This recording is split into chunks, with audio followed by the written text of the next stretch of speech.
I'm pretty tired of hearing it at this point.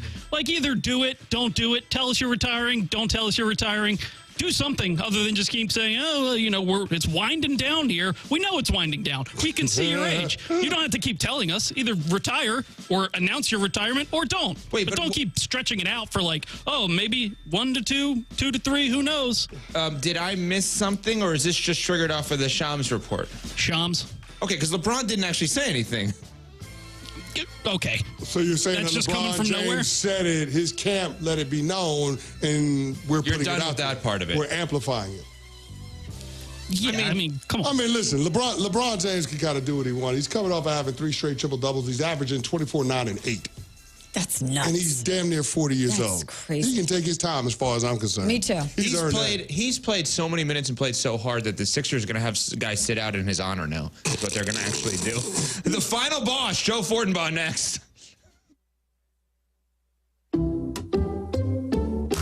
Some people just know they could save hundreds on car insurance by checking Allstate first. Like you know to check that your guests like spicy first before serving atomic hot wings.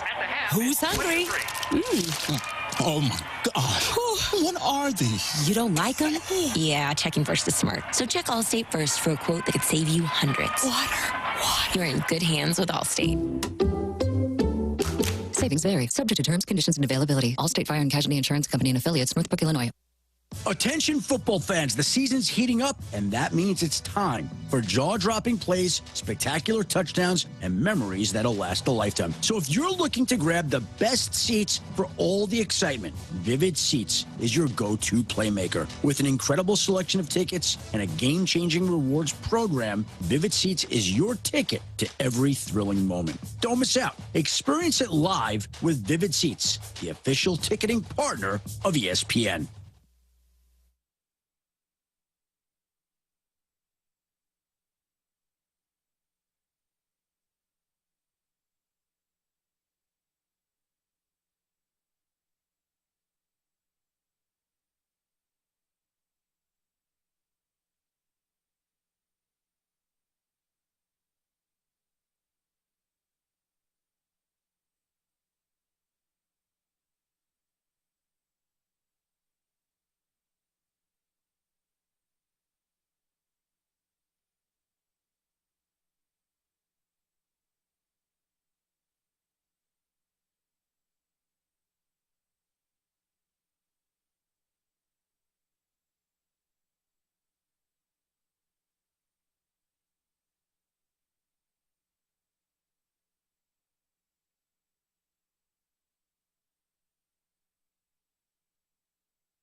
7 o'clock in St. Louis. You're listening to TMA. It's presented to you by Brown and Crouppen. Welcome to the Munganess St. Louis Acura, Munganess Burkhardt Alton Toyota, 7 o'clock hour. Tim McKernan, Doug Vaughn, Martin Kilcoyne, Jackson Burkett with you.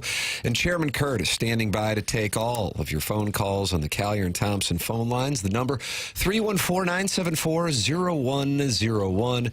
We enjoy your texts on the Air Comfort Service text line. And Doug, unfortunately, they were waiting for us. Oh, no. From the 314. I cannot wait until 11 o'clock. Me either. No. That's where I get my local sports analysis.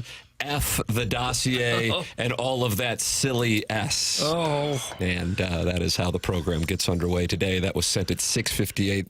This, I would imagine, gentleman, was waiting for us, and he is not happy this morning. He is struck. Jackson, but this is the Empire Strikes Back day for you. And maybe fittingly, you're wearing all black everything because this dossier might be the strongest dossier in the 20-plus year history of this program. Listen to this, Doug. You won't believe what we have on today's itinerary, but you call it a dossier. I don't call it a dossier. And Jackson? I hope it's a good one because I'm not going to be much good to you. Did you just reach for a prop? No, sir. I was getting my whiteboard ready. Oh, okay. Show prep. Yeah, just doing a little show prep over here. So today at 8:10, we have the one and only Joe Buck. We'll be calling wonder why it's him. 8:10. Does he know that we're late, so he didn't want to be on at 8? He just said, might as well say. He's building it in. Hey, don't put me in 7-4. You'll never be on time. Put me in 8-1, which will slide to 8:10. Yeah, he kind of knows. He said 8:10. 8:10. Drop off. Carpool. I think that's what it is. It's got to be carpool. Yeah, it could be. Or he wants us to, have a wide berth. He understands the program. At 9 o'clock, Joey Vitali, friend of the program. Unbelievable. A guy who calls in and talks Christmas parties and his nipples. Yeah. He said he had big ones. Looking forward to that. I was with my nephew last Saturday at the Mizzou game, and he goes, I was listening to your new show. We were driving to Ann Arbor. He was going to the Michigan game. He goes, yeah, and Joey Vitali called in about his chest and his nipples. I said, oh, God, that's what you heard. Yeah, that's the brand. Just wait till 11. At 9:30, in studio will be the Sklar Brothers, St. Louis local comedians who've gone national, big time. Curb Your Enthusiasm. Curb. I remember them from a film called Wild Hogs. Doug, Wild Hogs. I remember Wild Hogs, but I don't remember what their role was. They played a pair of deputies, twin brother deputies, as they often play twin brothers, as they are twin brothers. Think about that. They played deputies. One of them was deaf. Big comedy. It was good, funny. As a 10-year-old, that was like my favorite thing. It was John Travolta. Was it good or bad? Yeah. I love it. Like you have to. Wild Hogs is good. Like you have to remember. Like it came out when I was younger, and I thought that was. And it's a great cast. John Travolta. Couching his review. That's a nice read, Martin. By You're ready for the World Series I was of Poker. younger, but also they're guests, so you don't want to say, man. 14% on Rotten Tomatoes. That's that's why goodorbad.com. That's the place to go. It's too good of a cast to have 14%. Yeah, it was silly, but kind of funny. And Martin Lawrence, Tim Allen, William H. Macy. I call him Bill.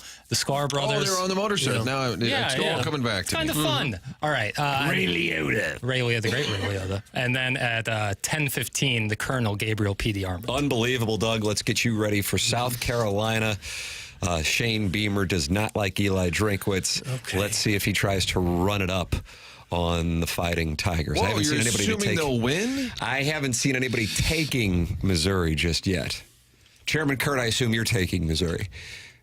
I haven't released my pick yet. Oh, so that's coming up 11 o'clock. 11 o'clock. You're releasing your pick at 11. You're Tim, welcome. Yeah, go ahead, please. I wanted to ask you a question. I am taking questions. Doug will not. Georgia's top running back, Trevor Etienne, is out. Do you still love Georgia? Hold on a second. I just got to... still love Georgia? Watch this, Doug. I love... La. Now, I am a little concerned that it seems like the entire world is on Georgia. That worries me. I just didn't know if that affected if you liked him now. I saw it. Number one, I think Georgia may be one of the best teams in the country. I am a little concerned about Carson Beck, but on the other side of it, I think Tennessee may be the most overrated team in the SEC. So that's my twofold reason. And so Georgia's probably a little mad right now. It's a perfect storm. Nico. Doug, how do you pronounce his last name? Nico. I just say Nico. I'm so his tight health is questionable. Yeah. Perfect storm, Georgia. I think, Martin, this is going to be sweat-free if you want to double your net worth. That's up to you. I can't control what you allocate to this. I didn't know if the running back out affected your level of love for the game. Tennessee's got an offensive issue, and that's something that Georgia will be happy to tend to. I am Oliva. Is that Nico's last name? Jackson? Close enough. Yeah, that works. That works. I am Oliva. Is that what they say in the production meetings before Monday Night Football? Hey, who's the new left tackle for the Jags? Yeah, that works. Close enough. We need one of those pronunciation guys, because with ETN, you just mentioned them, when his brother was at Clemson, the pronunciation guy just said the letters E, T, and N, and that's how you pronounced it. I kind of like that. Yeah. It's not bad. ETN. Stephen Wildwood is active in the Air Comfort Service text line. That number is 314-399-9646. And he says, is there a mic drop on the dossier? Not to be coy, but I nearly died making it. So Chairman Stephen Wildwood left a mic drop, and he said he nearly passed away while leaving it. I wonder what he was all worked up about. Maybe the Blues and the Sabres. Doug, here's a team that was 5-0 going into the third period, heading into the Boston game on Tuesday night, and why now they're 5-2 after dealing with a third period problem again, this time in upstate New York. Now, what's that accent that we're getting now? I feel like you're a local. Guy? I feel like you're doing weekends in Rochester, New York, and you just called the game. Trying to yag a maybe little post game coverage of the Sabres on Rochester radio. I take it all back. That's the voice I'm hearing right there. Jackson, what are you doing over there? Are you pulling up the mic drop? Are you pulling up drops?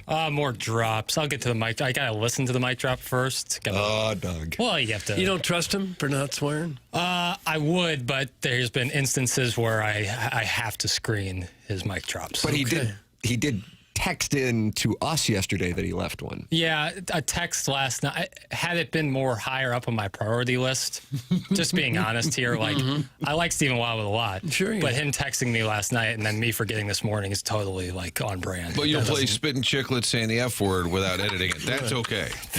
Just that alliance is breaking just up. To clarify. Chairman Kurt, we're going to be like the SEC. We're bringing everybody over. That was Martin, was an oversight. This was a calculated mistake. Okay. I did have a dossier question because I don't know anymore when I look at the dossier what's Martin's work and what's real. Joe Buck at 8:10. That's real. We know that's real. Which is great. 8:15 drops of the the week. Right. I'm going to venture a guess that there's no way. Is Joe's segment going to be 4.5 minutes? Joe, do you mind settling in for a second? Take a break while we play our drops of the week. On occasion, especially like on News Talk, you have a prominent guest, and they'll say to the author or the politician, do you have time to sit through the break? We'll be right. Can you take some call? Okay, thank you. And then they'll go do business and traffic and weather. I'm just looking at the dossier, wondering at 8:15, Joe, is it okay if we do drops of the week because we got to stick to the log? Do you see my question, I understand your query. That was a mistake on my part because I changed it from 8:10. It's usually that block usually says 8 o'clock, but we're having one at 8:10. So I wanted that to be more accurate. Okay. So no, we will not just stop Joe Buck in the middle of the conversation. He might enjoy it. He might. Probably won't. Dr. Daddy is not happy with the show, Doug. He is new in the YouTube chat, and he says, I wonder if they'll have 4 or 5 hockey beat writers on today. Oh, gosh, we can't win. We can't. Have we ever had a hockey beat writer on? JR's not a beat writer. Rutherford. But I don't know. That's a little different. He's close. So are they mad that we don't have him on or mad that we might have him on? I think they're mad that we have too much Blues hockey. Okay. Because we got together before starting the show and said, hey, let's do as much Blues hockey as we can because for the 20 years of the show growing, that was the bailiwick. And Doug, you always said the more... Blues. That's been my suggestion all along. You would have Stempniak call into the show on Fridays. Yeah, you love Stempy. Mike Kitchen did Kitchen's Corner. You guys did that. That's fun. You did have a lot of Blues. Doug does a Kitchen impression in that. He does Ask Kitch. Ask Kitch. I'm television's own Doug Chandler Hill. That was AI, Martin. It was not me. Todd Reesing really thinks it's funny. How is JR not a beat writer? And then laughing emojis. Well, I think he is a beat writer. He's a beat writer for The Athletic, and his beat is the Blues. Yeah, I think he's a beat writer. Okay. So how many other beat writers do? Well, just one. Okay. Well, Just him. Gary in Calgary. Iggy tweeted at Lou Korak once. He tweeted creepy at Lou Korak, but I still don't know what the history on that was. Well, I think anything Iggy is creepy, so it doesn't really need a lot of. What did Lou Korak doesn't do? need a lot of context. I don't know how Lou got dragged into it. That was the big question. I have to say, the people that cover the team closely, like JR, like Lou Korak, it's great because you can go to their Twitter handle and they're all over it. So it is nice when somebody is on the beat and they have all the detailed information. I enjoyed. There were a lot of great quote tweets from Bannister last night about how he sat Cairo late in the game. Yeah. And I enjoyed the detailed tweets. I was home early last night resting up for this Friday show. Yeah. And I enjoyed the detail that they provided after the game. And Bannister basically said, we're trying to win the game, trying to get to overtime, to get a point. He's saying we're trying to make sure we get a point. We get a point. I'm sorry. You get to overtime. And by sitting one of your star players, we have a better chance to get to overtime. This is kind of getting into the weeds. Doug, you might be, this might be on That's a tee at for you. 9:10. Getting into the weeds right in the middle of the Joey Vitali interview. But, so they get the Sundquist penalty called against him for goalie interference, and then Buffalo's just like, all right, we're just going to hang out with the puck at our own end. And to get the full 2 minutes in overtime. Absolutely. And the broadcaster, this wasn't on the Blues telecast team, but is going, I can't believe the Blues are letting them do this, because then it's going to be a 4-on-3. So they had about 50 seconds where they're just kind of jacking around with the puck down at their own end, and then they set up the 4-on-3. And I don't believe the puck left the Blues' offensive zone that entire first 90 seconds before the Sabres beat Binnington with the one-timer. Yeah. Thoughts, concerns? It's just disappointing. I'll do it on my own podcast. It's just very, Jackson very will give his opinion. disappointing. He'll save his opinion on that. That was the Tim Side podcast. Chammy will break down game just by himself. Jackson, were you watching it? Were you confused by why the Blues weren't attacking the Sabres there? No. Which part was the no? Both? All. I couldn't find the game. It was somewhere weird. You couldn't find the game? It was on ESPN. Plus. No, it was on ESPN Plus. Right. So I had to have another subscription to something, and I didn't have it. No, yesterday was like the toughest because we're going to have to deal with this when the Cardinals go on Prime. Switching over from ESPN Plus to Amazon Prime is a full commitment. You got to watch a quarter of that football game, a period of that hockey game. There's no going back and forth commercial breaks. That's a lot of buffering. That's a lot of scrolling wheels. You got Scrolling wheels. You got to be ready to lock in. It's not like just changing channels. That move from Prime to ESPN Plus is a fickle mistress. Well, at the 2 Fox last night, I'll let you behind the curtain. We had to. The producer, Dave, used his daughter's account to get into ESPN Plus. This is what it's come down to at the old 2 Fox. Because all these damn games, to Doug's point, to my point, are on streaming. And we're like, do we have an account for that? I don't. Oh, my daughter does. Let me text her for a password. That's what it's gotten to. It's work. It's work. And then you worry about how many of these subscriptions do I have? Do I have Apple TV? Do I have ESPN Plus? What else do I need to watch games? It gets to be too much. So you wanted to watch the game last night, but you couldn't access it. That's right. Yeah, that's exactly right. So I gave up. It was on Hulu and ESPN Plus. Yeah. And you have to have a Plus, you're right. Hulu account, too. That's right. another subscription. That's right. So I just went to my ESPN Plus. After looking for what used to be known as Bailey's, now FanDuel. Yeah. And I'm like, oh, guess ESPN Plus. And there it was. Well, I already get cable, and I get a lot of stations on cable, and I think that's about enough. I don't want 5 other subscriptions. I just don't. I don't want to fight it. I miss some games. I guess if it was the playoffs and the playoffs went to there, I'd do it. But for regular seasons, I don't need the fight. Doug's prison wallet is the TMA social media correspondent. Martin, he monitors all of the TMA pages for us, and he says, get yourself some fiber internet, bro. No such thing as buffering. Do you have fiber internet, bro? I don't think I do. I do. It's I got choice. Spectrum. I don't have it either, but it's making that switch is not easy. Making the switch from streaming service to streaming service. Streaming service. You're like talking about closing out an app for a streaming service. Like closing out the ESPN app to get to Prime. So trying to watch NFL on a Thursday night in the Blues game to go back and forth. It's not like the old days. I agree with that. That's one of the rubs. I do agree with that. We just hit a channel and we were there. Right. Apple TV is a little different. That usually works a little quicker. Prime for me is the slowest. That takes forever to get loading. And then ESPN Plus makes you sign in about 6 times, reminiscent of Bailey's. But it's different. It's a lot different than just changing channels. Huh. Doug, what do we do? Well, we get Dave Job's daughter to get some more accounts and we borrow her passwords. That seems like the easy solution, the cheap one for us. Let her pay for it. Adapt or die, Vaughn. That's from caller Buzz. Vaughn.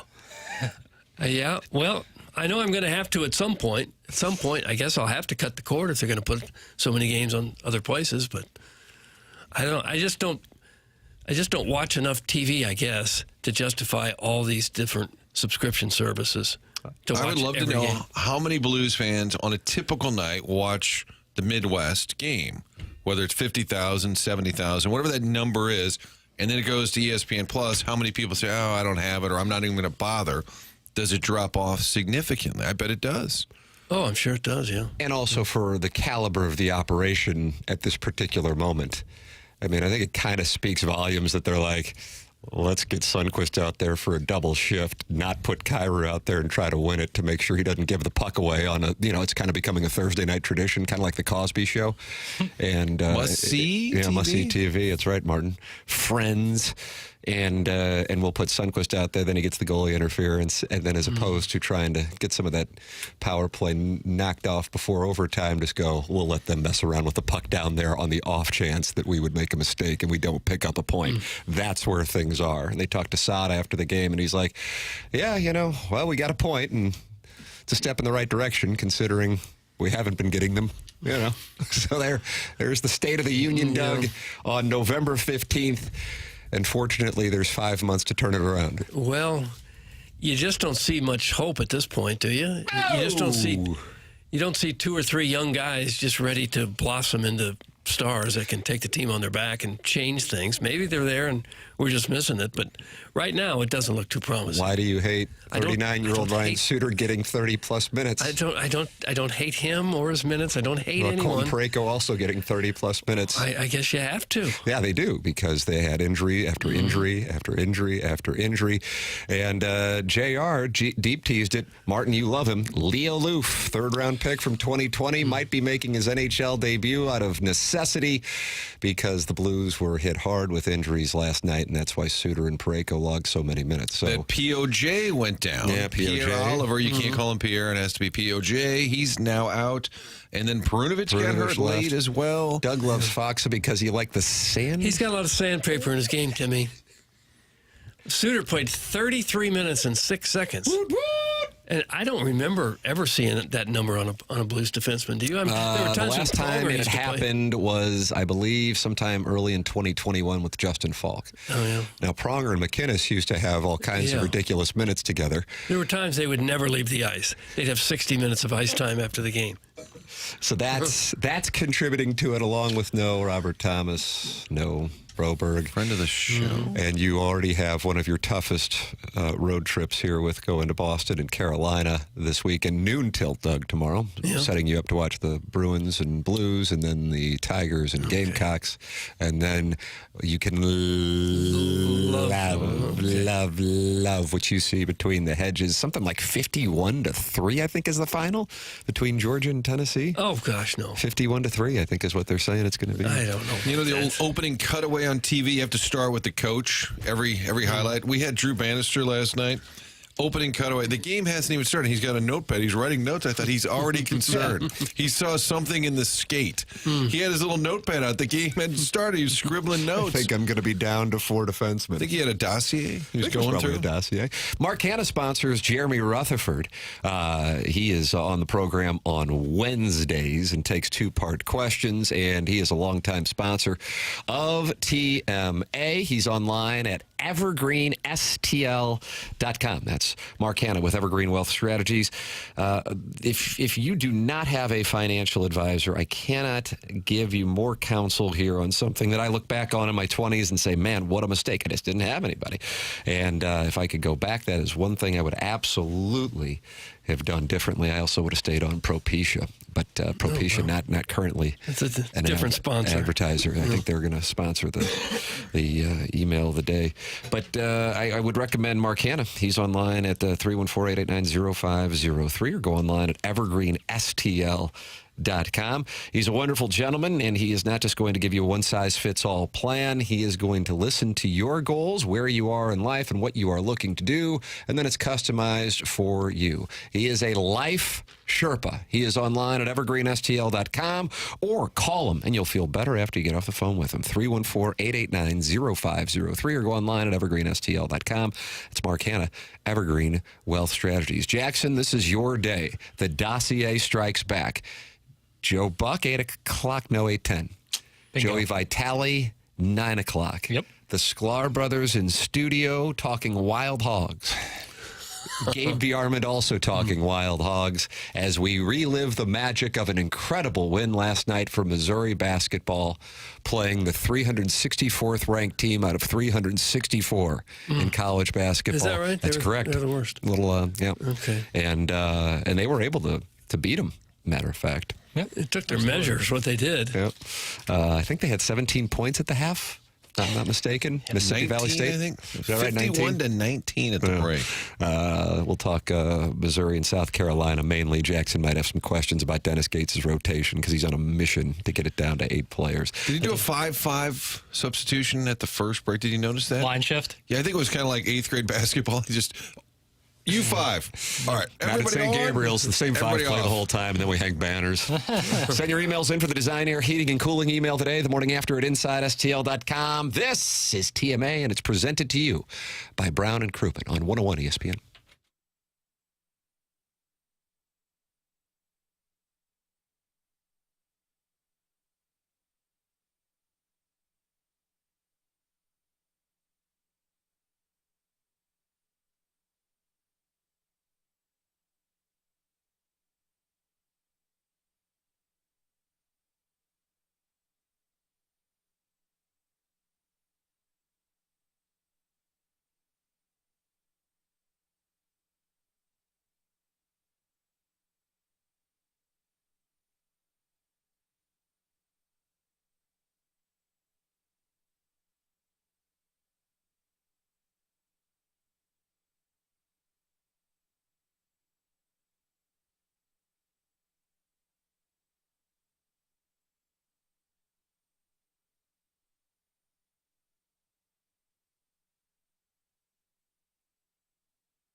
Uh-oh.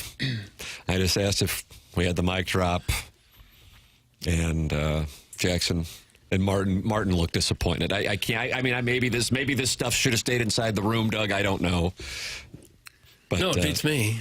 But Doug, Martin is disappointed now, and I think the alliance is finally breaking up. It's a little like Micah Parsons and Mike McCarthy. It's going public. It's getting out there.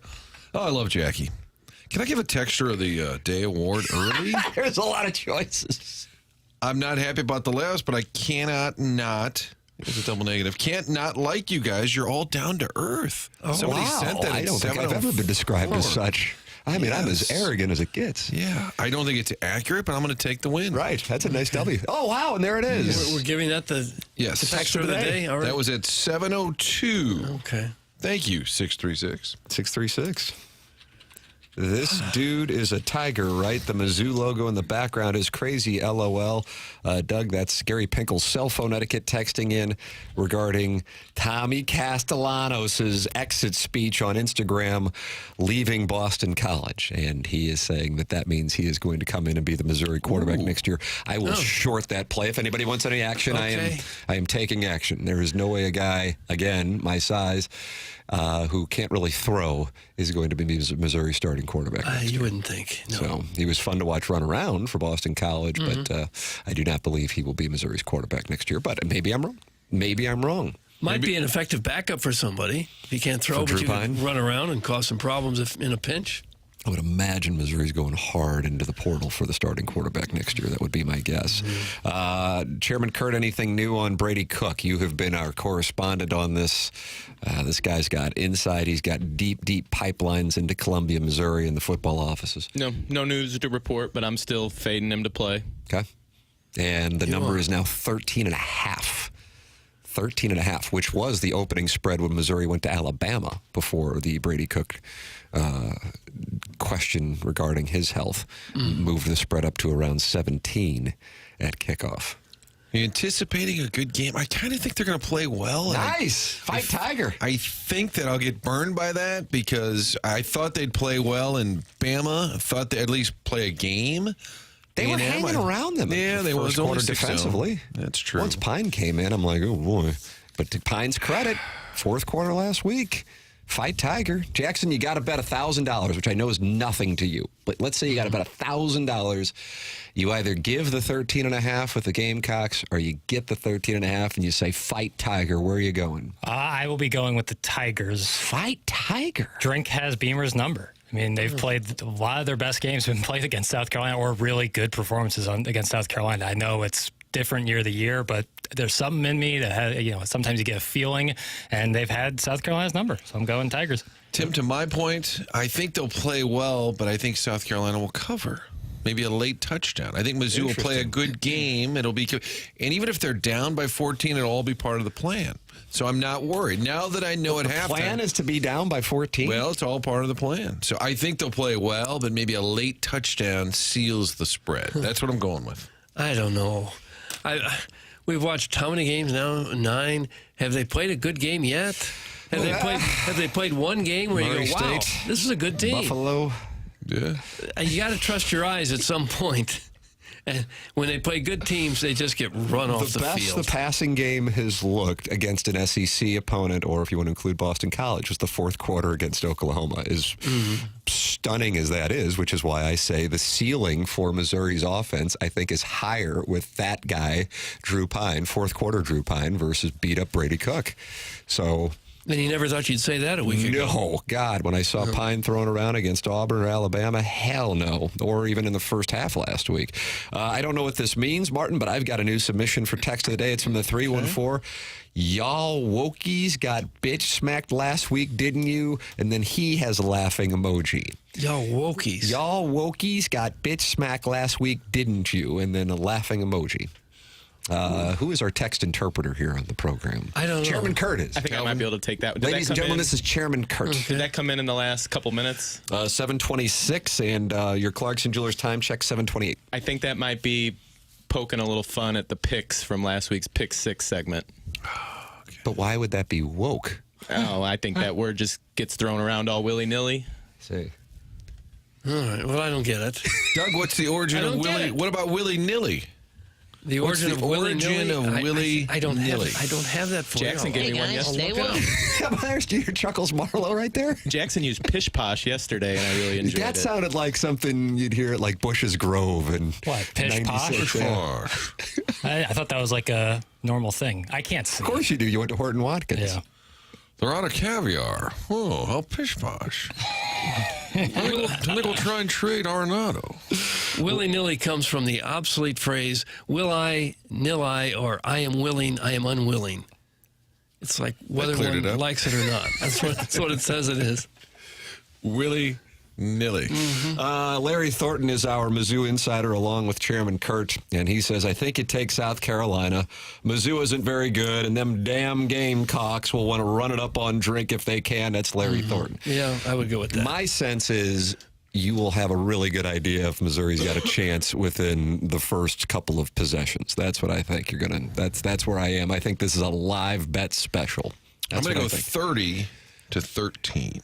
30-13 with the Gamecock close cover. for a while. All right. I think they'll be doing good just to keep it close, just to be competitive. That's part of the plan. Yeah. But I think they'll lose by 20 or 25, something like that. I haven't seen them play a good game yet. If ever a team had a soft schedule, this is it. This was the year that it could have happened. But when they play a good team, they're not competitive. They haven't been against A&M or Alabama, either one. Why do you say that? Because they got blown off the field both times. Okay. And the scores could have been worse than they were. They tweeted out a video. The trophy has been packed up and ready to go. The Mayor's Trophy. The Mayor's Trophy has been packed up and ready to go. I felt like it was a concession video. Here you go. Just take it. But I guess you have to have it in the building, Doug. Well, that would be so fair. you can play for the Mayor's Cup. I'll tell you what makes Doug angry as a Hornet is they don't do the uniform reveal videos anymore. Yeah, it's because we made fun of it, you think? I wonder if they didn't like the feedback. Seriously, like if people were, because why not? Why would you stop doing that? They did it going into the Texas A&M game. Now, Doug says that didn't go well. I don't know if everybody agrees with that. Yeah. You watch the game? I did, and that's how I came to my conclusion that they got gobsmacked. So no uniform reveal. Jackson, you will let us know what they're going to be wearing. What will it be? Black helmet, Okay. block M, white jersey, black pants. That's what I think they'll do. Okay. They might. Now Block I'm arguing M's with myself. superstitious because the other day. I think it could be an all-white situation, too. Stormtrooper? They don't really. The stormtroopers have kind of gone away. They always include yellow in the uniform. The true stormtrooper has no yellow. It's just white and black. And the school colors, of course, are black and yellow. Wiz Khalifa, 2010, Black right? and Yeah, gold. 100%. Jackson, when you put your hoodie up like that, does that say you might be into some shady things? No, I'm later? trying. Oh, yeah, what's going on? I'm trying to block the rays. If you're watching on YouTube, to watch Jackson. There does seem to be a go behind solution to the problem. Yeah. We have curtains. It can always be taken care of in the break. Let's just have Timmy draw the blinds. Doug, you probably shouldn't do it. Let Timmy do it. Yeah, that He'll do works. it better. Thanks, Tim. Tim has drawn the blind. Although he left a little crack He left there. a crack. That's fine. Timmy's crack is now Timmy's staring, crack. Who wants that text staring name? right at Who wants Jackson. the crack itself? Be honest with you. Staring right at you. Left Is it still? you left a giant crack just for Jackson. You did. That's fine. This guy's So defeated the today. hoodie's Something gonna happened. stay up. Is it Stephen Wildwood's mic drop? Is that the thing that's got you? No, I got it. I have it. I just got to listen to it in the break. Okay. Is it the critically acclaimed Wild Hogs and then hearing that it was approved by 14% of the critics on Rotten Tomatoes that has you down? What is it? There's a lot of groups thinking that, they see other reviews and they're hating on it. That's why goodorbad.com cuts out all of the red tape. Martin, you ought to invest. I I'm going invested. to go to Good or Bad. I've not visited of late. Well, it's available on GoDaddy, but that's another thing. Like That's a whole nother thing. We're not buying it until we get enough. We need another. When we go into our fourth round of funding, we're going to buy the domain. I need an angel investor desperately. The domain goodorbad.com is available for sale. How much? It's probably like $15. I honestly thought it was a thing. Is it not a site? No, much like when you write in the dossier, it's kind of a. It's not. It's I kind of a really goof. thought it was a Are thing. you going to buy it? Are you going to squat on Jackson's business? Goodorbad.com is available. Yeah, if someone What are you bought it, waiting I'd for? work for them essentially. So. All right, here's the deal. I'll give them an extra $100,000. We'll go to goodorbad.com. You can call. We'll put Sladen at Midnight on the website. And then Hadley will run the website. We'll take gift cards for payment. Goodorbad.com is available. Martin's going to acquire it, and that is going to really blow up this business. We won't have any advertising. That's okay. Tim, that's okay. We've got goodorbad.com. Now, Dino could just call me back. Goodorbad.com is available. Jackson, I mean, that makes me wonder if I'm ever going to see $1 in return on this investment. But you're not going to lose anything, and that's what I think is important. Why don't you go for it? Why don't you get this domain and actually do something silly with it and see what happens? I've had a couple people reach out for some Who are these guys? intelligent folks. Venture capital guys? Well, guys who know what the deal is. Okay. That was his producer Joe S. That was producer Joe. As it gets. Yeah, like-minded individuals. Like-minded individuals. All right, you can contact Jackson to invest in goodorbad.com. Might have just met a roadblock as Martin acquired the website and is now sitting on it. For safekeeping.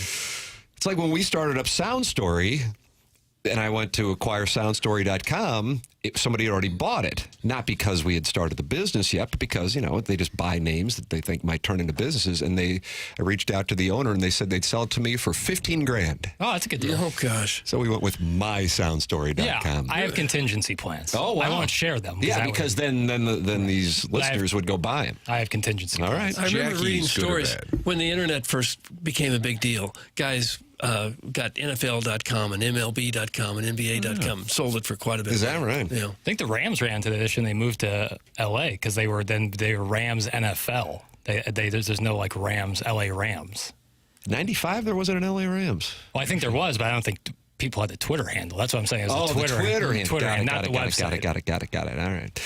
Hey, Jeff Lotman knows about real estate, whether it be web real estate or actual real estate for you to buy or sell for your home. Go online at JEFFLOTTMANN.com. Yeah, that's Jeff Lotman's website. He's with Compass Realty. If you were looking to buy or sell a home, that's where Jeff can help you because he's been doing it in the St. Louis area now for 2 decades with $500 million in sales. He has the connections. If you are looking at land, you're looking at a home, you are looking to sell yours with Compass Realty, they have connections all throughout the world for people, whether they are moving to St. Louis or if you're moving out of St. Louis and you want to get into a new market, that's where Jeff Lotman can help you. Plus, it's the #1 luxury real estate agency in the St. Louis area, and luxury is not about a price point, it's about experience, and it's about Jeff's experience.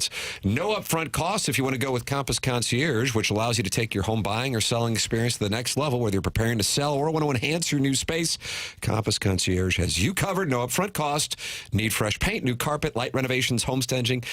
Compass Concierge has you covered. Go to JEFFLOTTMANN.com. That's Jeff Lotman, Compass Realty. Joe Buck with us at 8:10. The Sklar Brothers in studio at 9:30. We'll also be joined by Joey Vitali at 9 o'clock. You think he's in Boston or Buffalo? What do you think, Martin? Boston or Buffalo?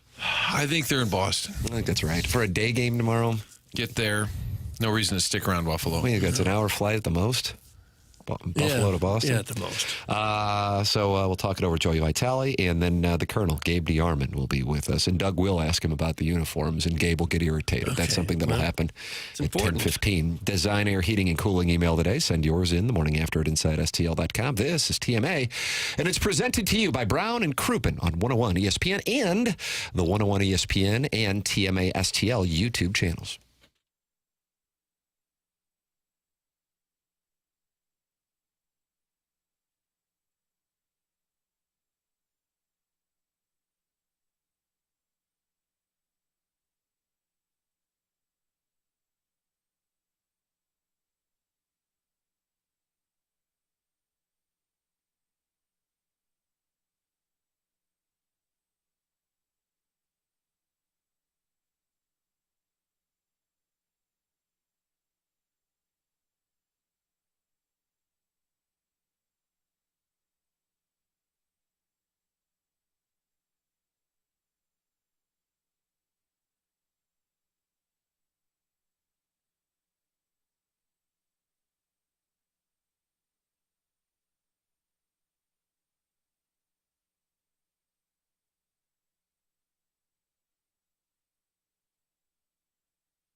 This is Action Jackson with a Sports Center update driven by Johnny Londoff Chevrolet and Johnny Londoff Autoplex. The Blues lose in overtime last night to the Buffalo Sabres. Final score of 4-3. Off today. Blues have an afternoon game tomorrow, taking on the Boston Bruins. Pre-game at 11 a.m. right here on 101 ESPN. Puck drop at noon. That was another Sports Center update driven by Johnny Londoff Chevrolet and Johnny Londoff Autoplex. See them at londoff.com. Chevy, together we drive. Are you kidding me?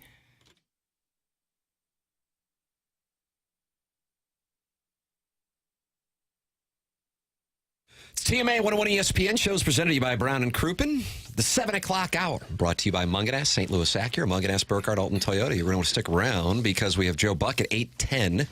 Joey Vitali on the Blues loss last night. Good chance we'll talk about his Christmas party, which Martin and Jackson have invited themselves to. Oh, have they? We'll get an update on where that stands. Doug, you going to invite yourself? Probably not. That's bad form, isn't it? That's Martin. He did it. That's right. Jackson's going to be a reindeer. Yep. That's right. A slutty reindeer, too, right? Yeah, that's the plan. Prancer, that's what I want. Or Dancer. Maybe Vixen. A lot of great choices out there. Yeah. And then the Sklar Brothers in studio. Yep. And Gabe DeArman at 10:15, Design, Air, Heating, and Cooling. Email today. There's the dossier. You gonna criticize that dossier? No, it's very deep. We welcome people to call in. Callier and Thompson phone lines, 314-974-0101.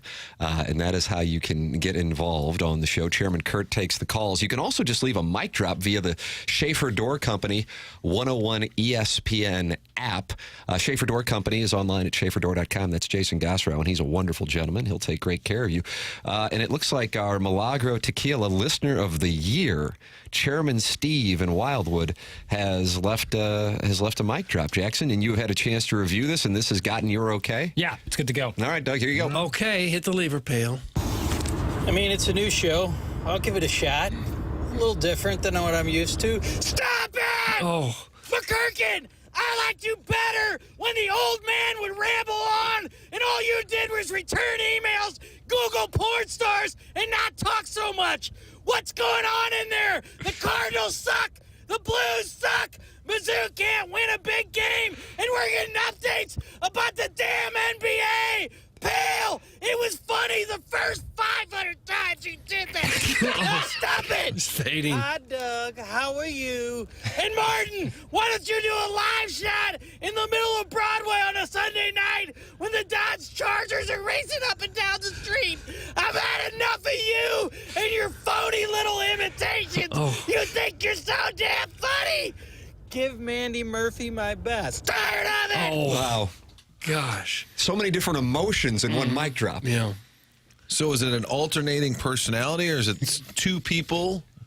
He's not happy. That's one chairman. One chairman. That's one chairman. It was 4 or 5 houses. He was in Dogtown for a while. Yeah. And then he acquired Wildwood. a property right across from Biggie's on the south side where he would watch people get carryout. Mm-hmm. And now he's at the DeWitt's Carlton. Yep. Now I think about it, I might go to Biggie's tonight and get carryout. Maybe I'll see Chairman People Steve. are going to want to know what time, Tim. Yeah. What time will... Paparazzi will be out there. You ever get that steak sandwich at Biggie's, Doug? Did you get the waffle fries? I don't think I've ever been to Biggie's. Watch this. What about the waffle fries? Yeah, I don't think I've ever been there. So was that recorded in St. Genevieve? Where is that audio from? It's Steve in Wildwood. Mm-hmm. Doug, do you know where he recorded? It sounded like he was in his car. It does sound like a vehicle. Yeah. So he's not happy with the show. No. Steve is the king. That's from the bastard James Hahn. Okay. That dude sucks. That's from the Loomster. At least we won't have any more mic drops due to Steve's aneurysm. That's from Doug's prison wallet. He may have been having one there. Rackham, lols. You like that when somebody types in lols, No. L-O-L-Z? No, I don't They care. got waffle fries, man. They got waffle fries, man. It's a nice drop. Producer Joe is listening to the show. Martin? Love Joe. Let's see what he has to say. I saw Steve last Friday at Biggie's. There you go. Oh, what about? I mean, that's like the Spago of St. Louis. If producer Joe and Chairman Steve are hanging out there, who else was there? And it's a sandwich shop. It's a restaurant-y. Yeah, it's a restaurant. Okay, I've never been there. Really? Sorry, I've missed David it. Price? He's great people. Oh, that's a good picture. It's for the Red Sox. Yeah, Cardinals. Dodgers. But this is a different David Price. I bet Charlie Brennan's there right now. Waiting to get in. Yep. Okay. Great pizza, steak sandwich. I've heard about it for years. And what's the thing that you like, Jackson? Oh, the Davies special. It's the Davies special. It's like chicken tenders with this hot mustard. Ooh, cats and dogs, cats and dogs, cats and dogs. I'm really into hot mustard. Clip that off. And we don't kink shame Doug, so if a guy's into hot mustard, hot mustard. Some people like things, and some people don't like other things. That's Was true. producer Joe there with Chairman Steve, or they just ran into each other? I don't know on that. I would bet it's a run-in situation. It's a run-in? That's Probably. a run-in. Okay. How's at Prod Joe feel about tomorrow? Because I don't love Georgia. That's from Alan Dadeville, who is a huge Georgia fan. I think when you're coming off of a loss and you're a passionate fan of a college team, you are thinking things are a little worse than they are, just like if you're coming off of a win and you're a fan of a college team. I think you might think things are a little bit better than they are. My core reason for loving Georgia is, number one, I don't think the talent in the trenches goes away, but number two, I just think Tennessee's overrated. That's my core reason. Okay. But I look forward to my DMs tomorrow night around 10 o'clock. Well, and I think I actually will be out tomorrow night. Usually I'd be in bed. And then people will be holding me to task if You hitting Tennessee the club covers. scene tomorrow night? First grade parents party. That's about as exciting as it gets. Doug, we didn't get invited to that either. No, but we could just show up, I guess. Yeah. You got a kid in class? No, I just thought I'd hang out. Drop into my DMs, bro. Chairman Stephen Wildwood says, I ran into Joe. He was with Jenkins. Martin? Joe and Jenkins, overnights. Who is the cute boy in the shadows behind Martin? That's from Big Tuft. Kurt. That's Chairman Kurt. He fields the phone calls. People said they can see Kurt over my shoulder. I cannot see Kurt. Oh, yeah, he's back there. He's lurking. You can see him in both mine and Martin's camera shot. The charts and graphs are still here that KG did the other day. That is the pathway The path. from Missouri to the college football playoff with a stop in Atlanta, win the SEC championship. And then Missouri would be, I guess, the number 2 seed overall, winning the SEC. Yeah. And that would set up a matchup, Doug, with the number 7 seed Indiana Hoosiers, I guess. Okay. In the Peach Bowl. You guys are just absolutely dreaming. What? Did you see the post game? There, I said it. Playoffs. Okay. Drink said it. All right. Bowl All bound. right. I guess I've been watching a different team than you guys have. I showed Kerry Davis the graphs and charts. Oh, yes, as an ILL guy, what does he think? Well, I'm sure he's buying in. Yeah, I was like, take a look, Kerry. He goes, yeah, that's something. And sound like an endorsement He to wasn't me. appreciative. Yeah, he didn't seem too impressed by it. But there's a lot of reliance on War Eagle for things to happen, and that's a core issue. Wow. Don't be surprised, Martin, if Arkansas snags Texas tomorrow. They hate the Longhorns at Arkansas, the natural state. Is the game in Arkansas? Aye. 11 o'clock kick, though. That hurts. Is there anything you've seen of Mizzou football yet that makes you think that this team deserves to play for the national title? Shut up, Buffalo. Yeah. Anything at all? No. No. But that doesn't mean it can't happen. You know, what have you done for me lately? If they come out and show out tomorrow, then that changes things. You know, if you played that Brady Cook interview that Frank had that was available Sunday night, you'd feel a little more optimistic. Now it's turned into tension. Yeah, it really has. You know? So who's in your alliance now, Jackson? It seems like I'm a lone wolf. Kerry Davis? Kerry Davis. No. Jamie Rivers. No. But Tanner. Tanner might be on my side. There you go. All right. Marshy's on my Producers. Well, you're attracted to Marsh, but that doesn't mean he's side. No. What in I the think world? no, I don't. I am not attracted to Marsh. That's my HR. But you disclaimer. find him attractive. I can identify that he's an attractive man. Can you? Anyone on this And a day good else dude. attractive? All three of yous and Kurt. Okay. Especially you, Doug. Okay. Wow, how about that? That got a little flirtatious. Well, Now I'm it's feeling so better. folksy with that, with the button down, with sweater over it. Yeah, like Uncle Doug. Uncle Doug. My experience at grade school parent parties is they always turn into a drunk dad puking, a couple fighting, and that one dad firing every line in his quiver at the hot mom. That's from the Warson Woods Wacko, giving me a little preview of tomorrow night for me. This is a first grade meeting? I can confirm all that. Oh, is that right? Really? Yeah, back in I thought you were without child. Well, in my teaching days, I got invited to a couple of the grade level Really? parent parties. I got invited to bartend at one of them, and about Really? yeah, Like coming to America. Yeah, and about 10 minutes into my bartending session, they said, "Why don't you just step on the other side of the bar, come hang out with us?" And it got a little frisky. Really? Frisky? Absolutely. A first grade parents party. There was it was around the holiday season. Doug. Thank you. That was the Jackson was about to dump out. And of there was a rob your neighbor gift exchange, and they told me, bring a gift. The dirtier, the better. Oh. For first grade? And I brought in... What school was this? I'm not going to say that. I think you just chose wisely. I brought in a inflatable... Ooh. The teacher's bringing blow-up dolls. Good start. What in the world? And they advertised it as having... Did this happen at Tillman? No. 3 lifetime... Lifetime? Not lifetime. Lifetime Fitness. A hotbed of family 3 law. holes. It had 3 holes. Oh. 3? And they opened it, and I've then the seen next that. 4 presents were not dirty at all, and I thought, I've been had. I like Yeah, a they little get a like little crazy. hardcore. You do, like a dirty. What kind of invite is it when they say, "Can you come to the party and can you bartend"? Is that really an invite, or is Everybody in the it? Spanish stage is going to be part time. Well, that's what Cleo McDowell did with Eddie Murphy and Arsenio Hall at McDowell's, and that's what happened at Chairman Kurt at this particular institution of higher learning. And bring a dirty gift. Because it's, after all, a first grade party. Hey, Jackson, can you come to my holiday party and then also do the valet work? I would do that if I get tipped out. But doesn't that seem a little bit insulting? I like to drive other people's cars. It's kind of fun. Hey, Tim, can you swing by the house? We're having a get-together, but do you mind doing the dishes? Yeah, that's at Pietro's on the south side. That's different. Hey, Tim, the Warsonwood Wackos text is correct, plus all the dads trying to sell the moms on getting a Sibian. That's from Big Tough. That's what goes on at these parties? I don't think so. I thought I'd just have a little nip of the cooking cherry and watch some Georgia, Tennessee, and my bankroll on the line, and now it turns out I need to bring a blow-up doll? Can you record some audio secretly while you're there? I think so. Yeah.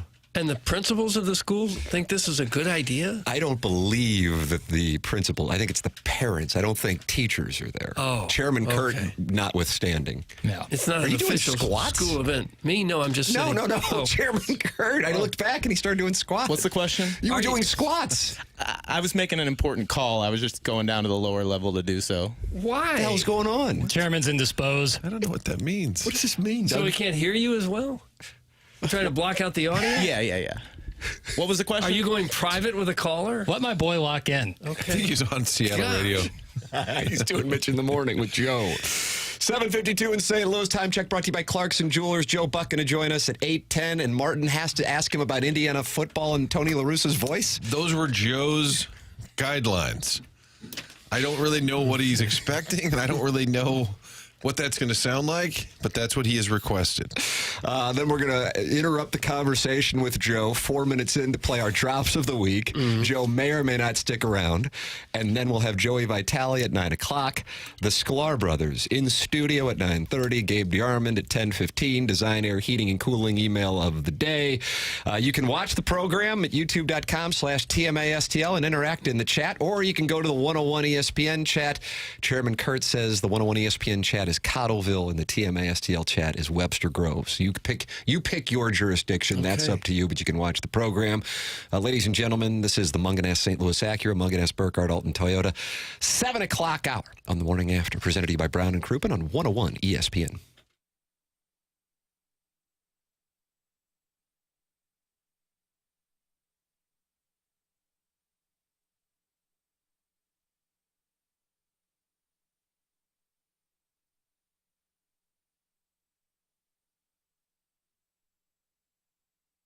Hey, this is Tim McKernan for Stewart's American Mortgage, a new sponsor here on TMA. I got a chance to meet with Stewie and his son a couple weeks ago, and I walked out of the meeting going, okay, I don't know why anybody would go anywhere else. So if you are looking to buy a home or if you are looking to refinance, Stewie is who you want to work with. And number one, the biggest reason, customer service. Here's his cell phone number. Yeah, I'm talking about his real cell phone number. And he was telling me his stories. Like, people think that I just give out about this number and I don't call back. They leave a voicemail and I call them right back and they can't believe it. Well, he really does. 314-324-4440.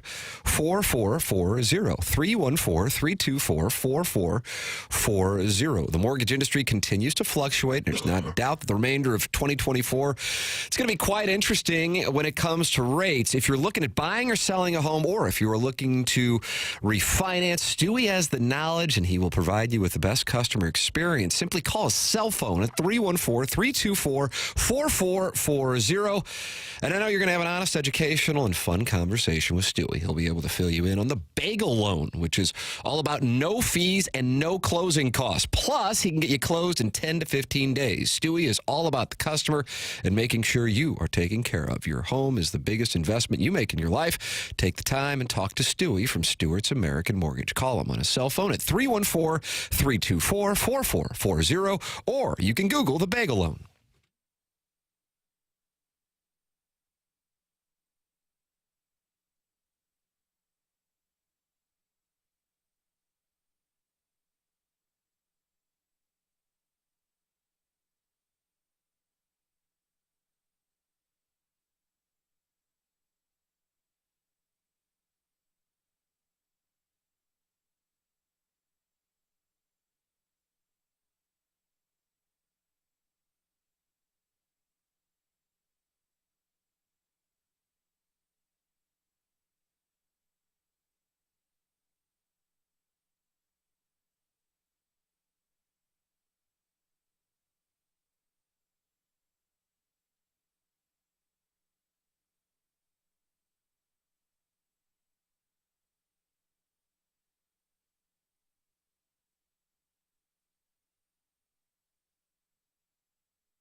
Yeah.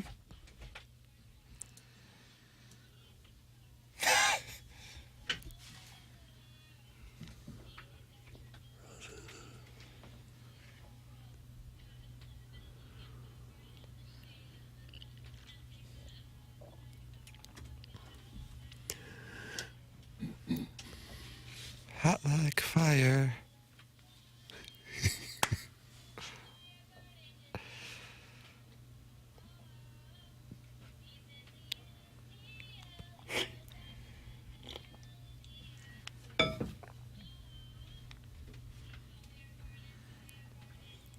Outfield.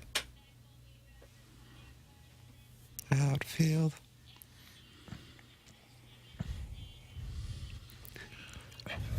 Okay. All right. Hold on. I want you to hear the breakdown.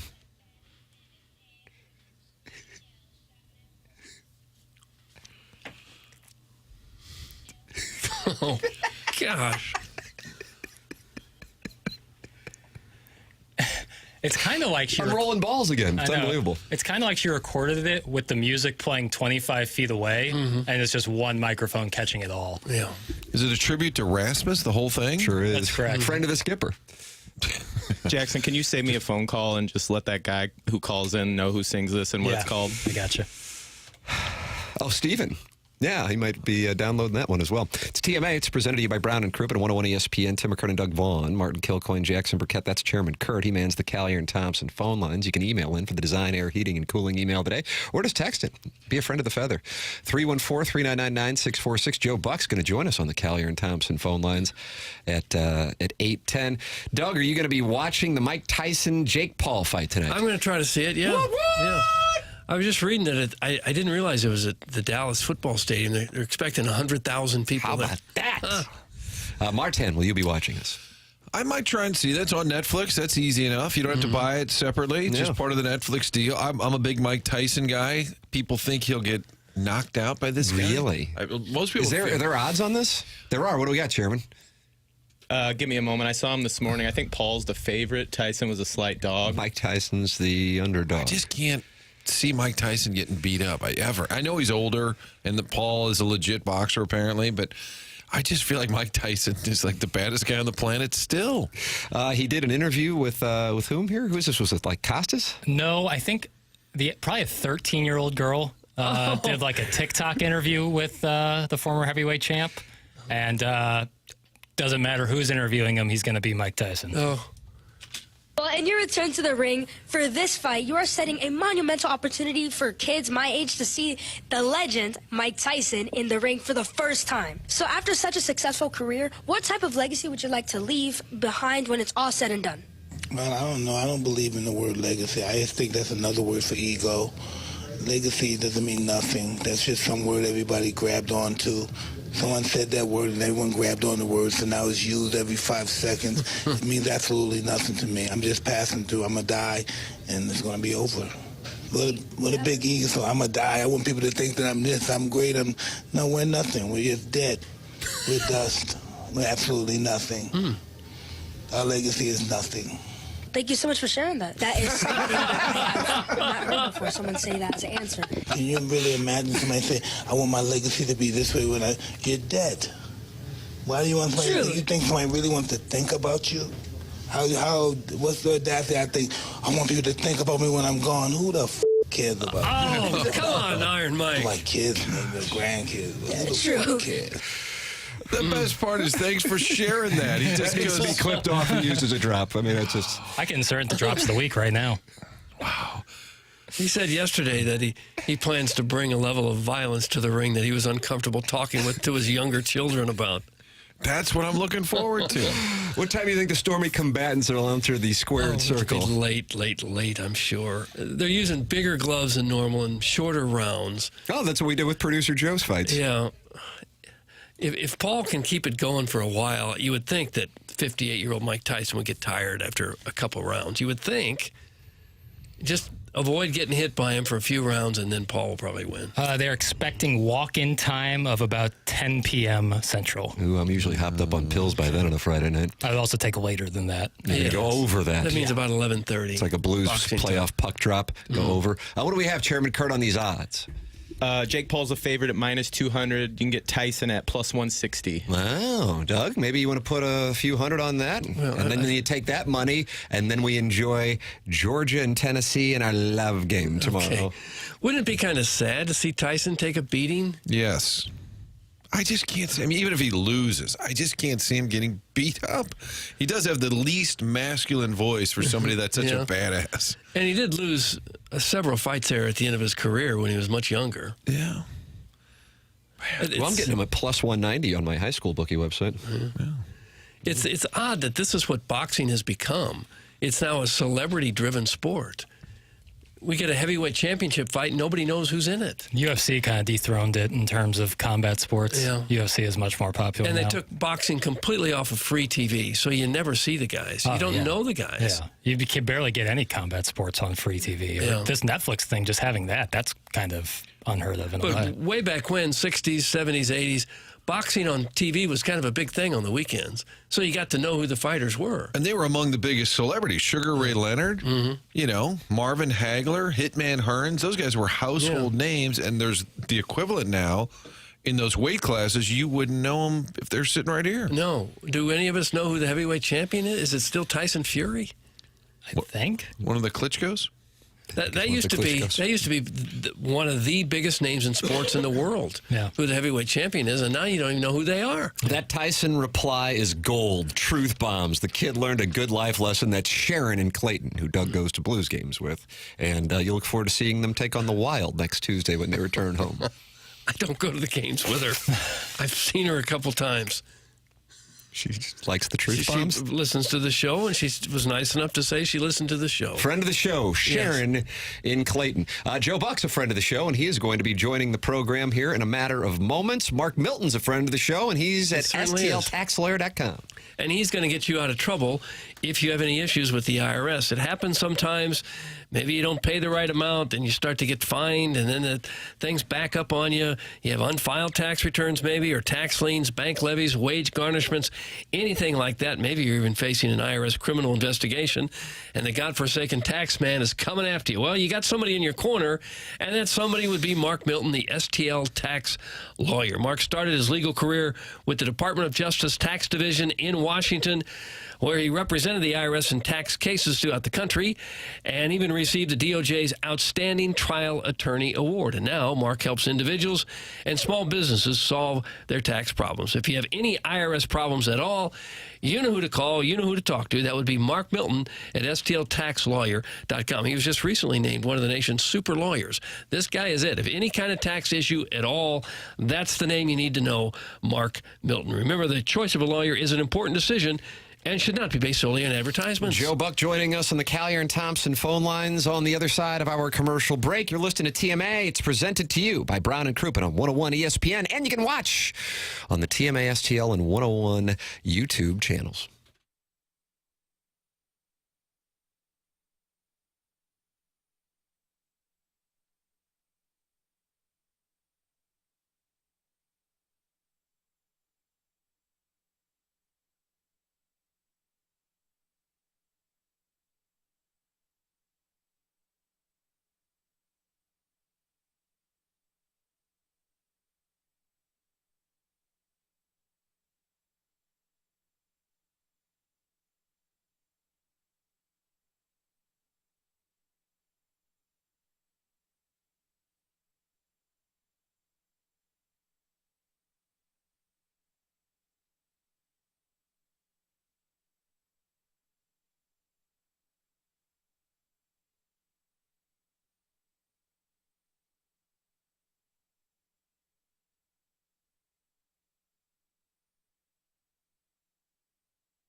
It's the Morning After, presented to you by Brown and Crouppen. Fisher Window and Door Store, 8 o'clock hour. Tim McKernan, Doug Vaughn, Martin Kilcoyne, Jackson Burkett is on the ones and twos. Chairman Kurt standing by to take your calls via the Callier and Thompson phone lines, 314-974-0101. And Martin, right now, it is our pleasure to welcome to the program the great Joe Buck. Unbelievable. Oh. Have you ever heard a gallery? Not this crowd, no. Maybe Tiger on number 9 in 2018 on that Sunday? Maybe that's about it. Yeah, the Freeze home run, the crowd came to life. Probably that would be it. The Chalice, Pat Maroon's goal. God, I love your little subtle flexes when Tim, you just throw in the year, just making the rest of us feel so stupid because we don't remember these years. Look at that, Doug. Joe's on board now. See, sure. Take that, Doug. Another lemming. It's just annoying. Remember that in 2006 when Aaron Miles hit a triple into the corner? That was 2007. Yeah, okay. What inning? If you really knew your stuff, Tim, you'd know the inning. Joe's right. It's the 7th. Okay. Joe was exactly right on that. What was the count? It's 3-1. You got to do some show prep, too. That's true. Hey, how was Bloomington? Bloomington was great. It was good. I had not. Now, my daughter went there, so I hadn't been back for, I guess, 6 years since she graduated, but I hadn't really been back as a, little frat boy with all my frat boy friends for 35 years. So I got to, mixed in and amongst the people that I used to share pledge class with, get hazed by, and it was just a good time was had by all. Was football a thing when you were? I mean, did people go to the games? I know it's such a basketball school. What was the football vibe? Was Trent Green there when you were there? I like Trent. Yeah, no, they were actually pretty good. Okay. It was one of the few stretches where they were decent. Trent Green was the quarterback. Running back Anthony Thompson. Yeah. Bill Mallory was the head coach. So they were decent, but not what this team has become under Signetti, which is just crazy to turn it around that fast. I guess it's the positive for the NIL and the transfer portal and everything else that's kind of, to me, changed the whole feel of college, big-time college athletics. But for a dead program that just was going nowhere, to get a full stadium against Michigan and then win and have a game against Ohio State in another week and make, alums like me who paid very little attention to the football team prior to this year bother to watch is a huge deal. And despite a 10-0 record and this great offense, there are still some doubters who are thinking, well, it's Indiana. They can't be a real championship contender. Do you think they are? Do you think they can play with anybody? I think they're really well coached. Troy and I, we've kind of made it a running joke on Monday Night Football because he's obviously captain UCLA. And, when they had little flashes, I had to hear about the Bruins. Well, now the Hoosiers are good, and he's watched. And I really kind of defer to him. He's like, I'm telling you, they are really well coached. The way they come off the line, the way the defense plays, their special teams are good. Yeah, I think they've got a chance. And Aikman said it the other day, so I'll draft behind him, saying there's nothing that says they can't win the whole thing, and that would be one of the great sports stories in a long time. I'm not saying they're going to do that, but to even be in that conversation, get in that playoff, I think would be incredible. Joe Buck with us here, Callier and Thompson phone lines 101 ESPN. Have you gotten a chance to talk with Kurt Signetti at all? Yeah, I met him on the field. Well, twice. He Zoomed into our meeting on a Zoom call, I would say a month and a half ago when they got off to a 4-0 or 5-0 start.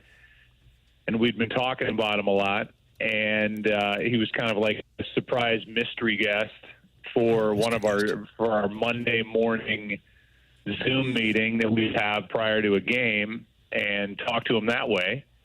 And then he wanted to meet me on the field prior to the Michigan game, and I said, I don't really want to bother him. I'm sure he's got much more important things to do. No, he wants to meet you.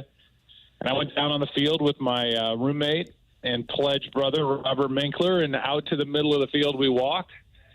And I met him, and he was awesome. I think he's got that very serious side but I think he's also got that side to him that's kind of playful, and I think there's a little bit of an act going in a way with the media where he wants to come off as kind of Bear Bryant, but I think he's also funny and said some stuff to me about Michigan and about the upcoming game that I won't share, but it was refreshing to hear a coach be honest about that day's opponent as opposed to what I typically get leading into a Monday night game. Tim, I'm concerned that Monday Night Football is stealing our surprise guest element with their Zoom calls. Yeah, Monday Night Football has always kind of ripped this show off. Yeah, I think there might be. We have a. Joe, I'd like to apologize on behalf of all the people who've worked at Monday Night Football since Dandy Don and Howard Cosell. I know they were big fans of this show, too. Joe, has Calvin May ever zoomed in on your Monday morning meeting? Not yet. Okay, because we had him as a surprise for the fellas. He didn't say no. He said not yet. Yeah, yet. Next week, Pay attention, Mark. Do you find yourself emotionally invested now? Like if they were to lose last week, would that have really brought you down? Or if they were to lose next week against Ohio State, kind of like I can have a bad day if Missouri loses. And maybe at this point in my life, that's pathetic, but that's where I am. Do you find yourself getting in that leverage? And it's sad. It scares me. It's where I was. It's where I've been at different points in my life when I was a child. And, you know, my day was made if the I would wake up in the morning and my immediate thought would be, did the Cardinals win or lose yesterday or last night? And if the answer was they won, I was in a good mood. And if the answer was they lost, I was sad. And then about the age of 13, I got on the Cardinal charter and watched whoever the closer was at that time, let's say Bruce Sutter, having given up 9 home runs to Sandberg, and I'm crying in my chocolate milk. And those guys get on the charter, middle seat goes down, cards come out, meal money's flipped onto the flip down chair, and they're playing cards and having a grand old time. And I'm thinking, these guys should be crying. They just lost. Why do I care more than they care? Mm-hmm. And then you realize it kind of drums the fandom out of you. But you know, the Blues winning the Cup, I was like a little child, and I'm feeling that way about Indiana because it's the one thing I've been able to kind of latch onto here. I got there the semester after they last won the college basketball national championship, thinking I was walking into title after title once I arrived on campus, and I'm still waiting for the first since Keith Smart hit it from the baseline. Joe, how about year 3 in the booth, Monday Night Football, you and Troy? I mean, when you made that move, there had to be some trepidation. It feels like, in the end, it was like the perfect spot for both of you, the perfect venue. And I'm sure early on there were nerves, but does it feel to you real comfortable now? I refuse to answer this question unless I'm asked it by Tony LaRusso. Good for you. We kind of talked about this off air, and I said I didn't know if Joe was being serious. And hey, he set his terms. Mm-hmm. It's just a real tough call, man. This guy, he in Montana up there. It's just I've been watching you and Joe do those games, and I get real pro like Montana next to you. I think you're riding his coattails, man, and it's about time you step out on your own. Very nice. Thanks. Yeah, it's been a nice move. I've enjoyed it. Yes. Did I have trepidation, Tony? I'm sure. Like when you moved from the A's to the Cardinals in '96, was that, Tim? Oh boy, was that the off season after '95, Doug? I think it was '96. It's a real shame, man. The show's never been really known. Homework. I'm sure you had to deal with making out a lineup. And I remember, Tony, when I was on a Cardinal caravan with you and some of your coaching staff, and I remember you saying that, who wants to see a pitcher hit? I mean, everybody wants to see a DH. And then shortly thereafter, maybe a month in, we had a talk. And you said, you know what? It's a more exciting way to manage, more exciting brand of baseball. But now all that's gone with the DH in both leagues. So I'm sure you're watching, thinking, man, I could manage right now. Yeah, it's just an opportunity, man. You just pull a lot of levers. You're in the dugout, man. People want to see the manager manage. That's why they buy a ticket. So it was just a good opportunity, man. Got like the band, man. Keyboard, got to have him. Got a drummer. Just really, the thing about the early days of Sticks, man, it all came together.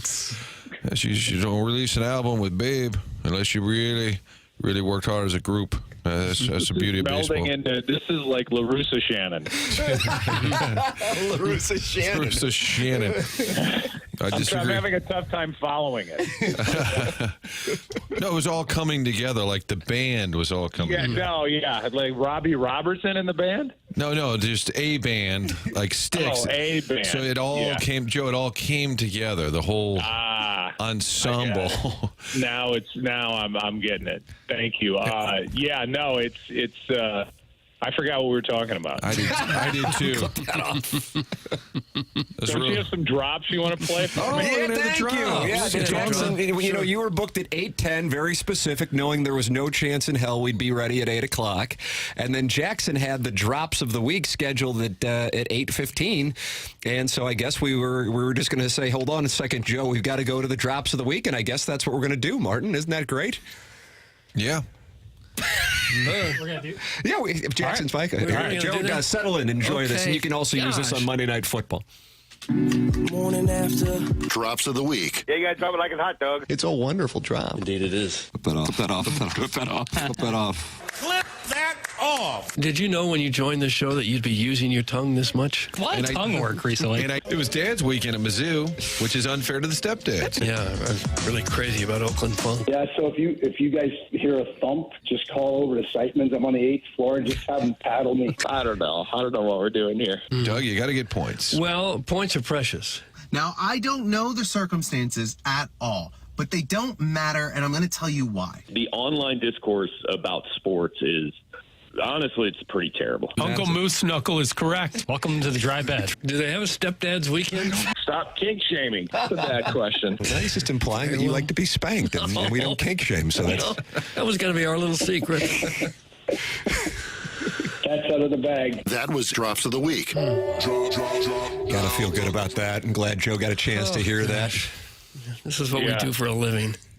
Yeah, how does that make you guys feel? Not good. Tough look in the mirror, Joe. Yeah. Tough look in the mirror. Hey, I heard Tom Hart in there. I heard Andy Crouppen. I heard Robert Thomas. I feel like it was a real legit lineup, man. Legit. A little thunder in the two-hole there.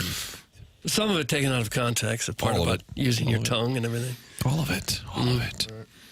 Yeah, no, that was it's been a hell of a week. I'm so glad I could be here to wrap it up with you. Yeah. You got the Sklar Brothers coming in at 9:30. You know those boys? I sure do. Yeah. I sure do. They look similar. Well, they are similar. They do indeed. They do indeed.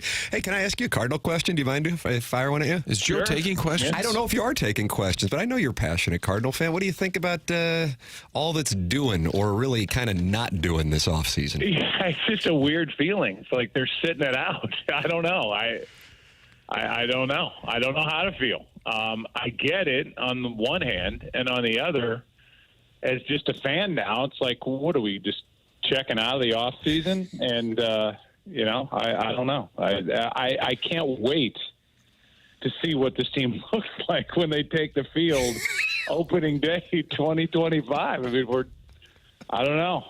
I don't know how to feel. I don't know if they're going to use that soundbite in the marketing campaign, but then I'm kind of confused as to if you are going to go. Cardinal baseball sitting this one out. 2025. Who's left? Sitting this one out. We'll see in 2026. I just don't really understand. Pack your bags, guys. What the strategy is, because in a way they're keeping a couple guys who are high priced and Contreras and Gray, but then they're parting ways with others and not really participating in trying to improve in the short term. I just don't know what the financial state of the organization is if they're so panicked that they are in sit it out mode. Yeah, they don't share their financials with me, obviously. So I do get I'm them. sure they do with you guys, but I just sit over here and I'm waiting for the hot stove league to fire up. Yeah. Let's talk about it. Yeah, I don't think we're going to get much here except for an Arenado trade or maybe a Helsley trade. It'll just be that clicking sound before the Flames hit. It's like. Oh, that's a good sound effect. But there's no. He's saying the stove's not kicking in, right? Yes, exactly. You're waiting for the Flames. You're waiting. The starter is clicking, but there's no flame. Mm-hmm. I have an electric drop range for next week. Another draw. And then, unfortunately, the Blues aren't exactly looking like it's happening this year either. Yeah. No, it's. I watched last night. I was flipping back and forth between one streaming service and another. That's what Doug couldn't find the game last night. Yeah, I checked out. Yeah, if you're trying to get your Commanders and Eagles game, and then you got to close out the Amazon Prime app to then switch over to ESPN Plus or Hulu. It's like a 48-minute process, and then you're just getting. Yeah, no, that's it's a major flaw in the new world order that is streaming. It's hard to flip back and forth. That's why I just lock it on ESPN, Tim, and I just wait till Joe's game comes on the next week. I just leave it the whole week. It's a good plan. Waiting good plan. for the next Monday. It's easier just to set up all the brilliance you see between those games. Well, that's true. Yeah. It's easier just to set up a second TV. Just have two TVs next to each other. Well, Doug, not everybody has two TVs, Right, pal. exactly. That was kind of wealth shaming. Okay, sorry, I'm from South County, so I'm loaded. Can that be a drop for next week? Yeah. Do we bank them, Jackie? Do we bank them? Of course we bank them. This is how the sausage is made, Mark. Do they keep over the weekend? Sometimes, some don't. Yeah, they ripen. Make sure the lid's on tight. You bet. Okay. Wow. Doug's a little. I got nothing. Well, we figured out how to watch TV anyway. We figured that out. LaRusso talked about the makings of the band. Yeah, specifically. I really feel bad because I think I lost Joe in the whole weirdness of it, and it went too far. I kind of had a thing in my head where Tony was going to be mad at Joe because he's a Hoosier fan and it was disrespectful to the St. Louis Hoosiers. And I kind of had this whole thing in my head and it just never really worked itself out. But Tony was like defending all the St. Louis Hoosiers that feel slighted. I got to know Bob Knight thanks to Tony and spring training. He would be down there during the month of March, as you guys know. During spring training. So I got to meet him. He came on the air one time when my dad was alive, and he came into the booth. He was a very intimidating presence, Bob Knight was. And he's talking to my dad. I'm doing the inning, and I look to my right, and instead of my dad or Shannon, it's Bobby Knight sitting there. And he says, I said, hey, we're going into the fifth inning. It was the fifth inning, right, Tim? It was the fifth inning. That's correct. This was in 96. Hey, we're going into the fifth inning, and right here at the other microphone is Bob Knight. He goes, yeah.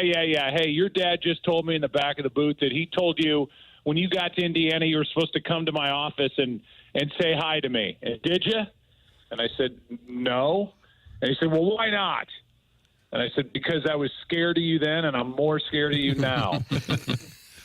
And, it was. I was like, "Where is this going to go?" And then he kind of laughed, and I went on to call Mike Morgan pitching against the maybe I don't know who would have been playing for the Cubs back then. Oh, Doug, probably Jody Davis. Jody Davis. No. Yeah. Jody Davis is a wonderful. Harry would sing about Jody Davis. That's why I went Jody Davis. I mean, the reality is it was probably Keith Moreland, but I think it was the Jody Davis song that would. Moreland. This is post Davis Moreland. Yeah, I was going to. No.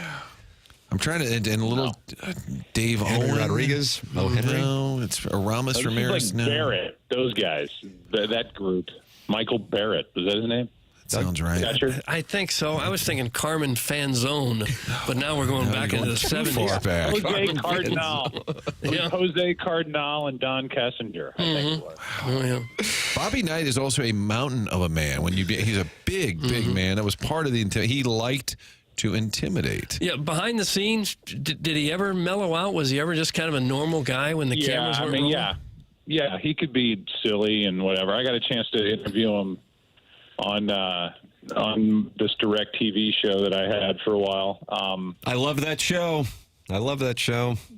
Yeah, it was a good show. Okay. I didn't think I didn't know if you. I always text you about it and be like, I had such a great show, and I just felt like you didn't enjoy it as much as I did.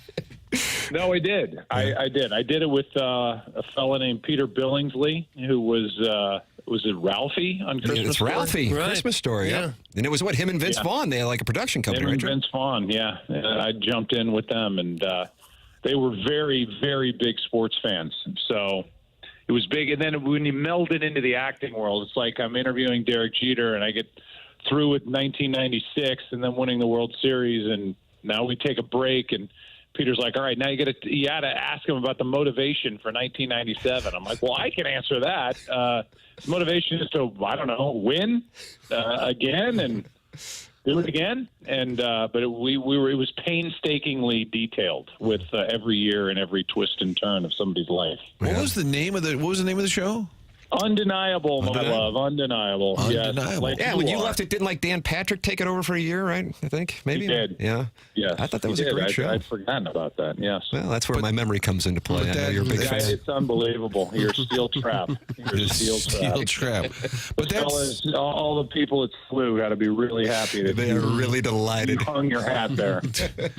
But that format, I mean, as a kid, it was the Roy Firestone, that concept where you'd get an athlete and they just sort of sit there for a long-form interview. Oh, my God. It was 3 hours. There were a couple, John McEnroe and Brett Favre, by hour 2 were like, can I just stop you? How long are we going to go? Oh, no way, really? Oh, wow. Yeah, I mean, in a funny way, but I'm like, oh, we're only halfway home. Come on, you're not even a Green Bay Packer yet. And you had a live audience there too, right? Yes, a paid-for live audience. Oh, they were compensated? That's the big trick in Los Angeles is you have to pay people to sit there. Well, that's what we do. Wouldn't be a bad job. That's right. Yeah, and now Graham Benzinger still does a lot of those long-form interviews, doesn't he? In depth. In depth, he does. He goes one-on-one. There's no paid-for audience there. Oh gosh. Yeah, there's Can't no audience, afford it. Doug. But he travels the globe. Graham will have saying, "This week we go yachting off the shores of Nepal," and like what? Like he's really he travels the globe. Do they have shores in Nepal? No, I don't think so. Beautiful beach. This is all been. Somebody wanted to know, Joe. What about Damon Berryhill? That might have been a good. It's a nice play. That's a nice play. Yeah, I like that one. I like maybe a Mickey Morandini. Yeah, that's another good play there. Really nice play. I could really get dug in on this. All right, Joe. Well, Joe's probably got kids to pick up. You're probably feeling like McEnroe and Favre. So I do. Do I get to? Am I getting? Am I going to get like a tax form for this? There's nothing worse than when the guest is like, okay, well, I need to get going. Yeah. Got to wrap this thing up. Got to shut her down. Gotta go. Gotta run. Joe, God bless the Indiana Hoosiers. I've adopted them since we have no Missouri Tiger thing to pull for. Indiana. Yeah, they're gonna fight at Ohio State next week, Doug. That's what's gonna happen. 11 o'clock kickoff locally. You going to Columbus on that one? You're out in L.A. though on that Saturday or that Monday night game. If that bracket holds and they're somehow like hosting Alabama in the first round, maybe I'll make the trek for that one. Make a return. Well, we could slide into the booth, call the game. Yeah. You can free yourself up. Yeah, try to enjoy that chance to work with us. I think the whole nation would love that. Absolutely. Let me ask Troy. I'll get a three-way call going. Oh, nice. Corey Patterson, Hector Villanueva. People are now texting in random Cubs from the mid-90s. That was a murderer's row. And don't forget Rick Wilkins. Catcher, yeah. Yeah, he made the last out in the 2000 NLCS against the Mets. Oh, my God. Oh, the flex. Oh, wow. Flex. Yep. Joe, thanks for dropping by. You'll get the tax form coming up in a couple months. You guys have a nice Friday. Thank you so much. There he is. That's Joe Buck, friend of the program, Indiana Hoosier fan, and also fan of mid-1990s Chicago Cubs. Yeah. I think the whole confused by the Cardinal marketing plan for 2025. And Tony's band analogy. I was following the whole thing. Even though Styx kind of predates me, there was a guy. What was the guy's name? Dennis DeYoung. Yeah, Dennis DeYoung. Dennis DeYoung, Tommy Shaw was the guitarist. Kind of did not a lot of other projects. Tony was big with Styx. He liked being an National League manager because it really did involve pulling all those levers. What about Bruce Hornsby? Horns. Horns was there. Horns. I walked out of Busch Stadium one late night with Horns. Me and Horns. Is that right? Yeah. And I was a legitimate fan, Doug. I mean, how can you not enjoy Mandolin Rain? Well, you can't. You have to love it. It's the way it is. And that's just the way it is. And I remember this was when you were on the morning grind. LaRussa sat down to the picnic table with us, and somehow you or the cat brought up Mark the Bird Fidrich. Okay. Do you remember this? Yeah, well, I remember the picture. Sure. But I don't remember why it came up. Why does anything come up on this show? It was a bird, not a dog. and I didn't know who he was. And I said, well, my memory only works if it's 1982 or after. And he goes, well, what a bunch of crap that is.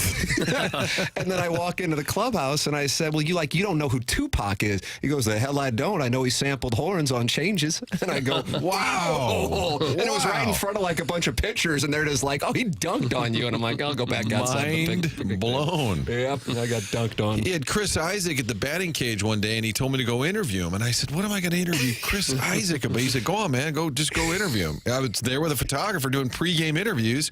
I went over to the batting cage and said, hey, Chris, how are you? He said, hey, what's up? And I said, Tony would like me to interview you. I was like, I really like that Wicked game. Oh, Helena Christensen. Forget about it. Great Soft cow season. My goodness, Doug. Soft cow season. So what did you ask him? Who's big for you? I think I just said, how did you guys meet? And how about that Wicked game? Pretty good, huh? That's kind of a Cal May. And then he gave me a great answer, and I said, this baseball could be a wicked game sometimes, too. How's your slide piece? What about that? Did you ask him about his slide piece? How's your grandma?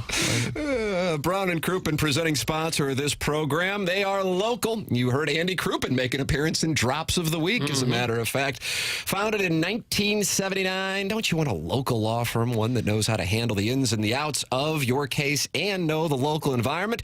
Brown and Crouppen treats clients and employees like gold. They've been voted one of the best workplaces for years, and that workplace is now on the Hill in the city of St. Louis. Brown and Crouppen is truly part of the community. They value this community.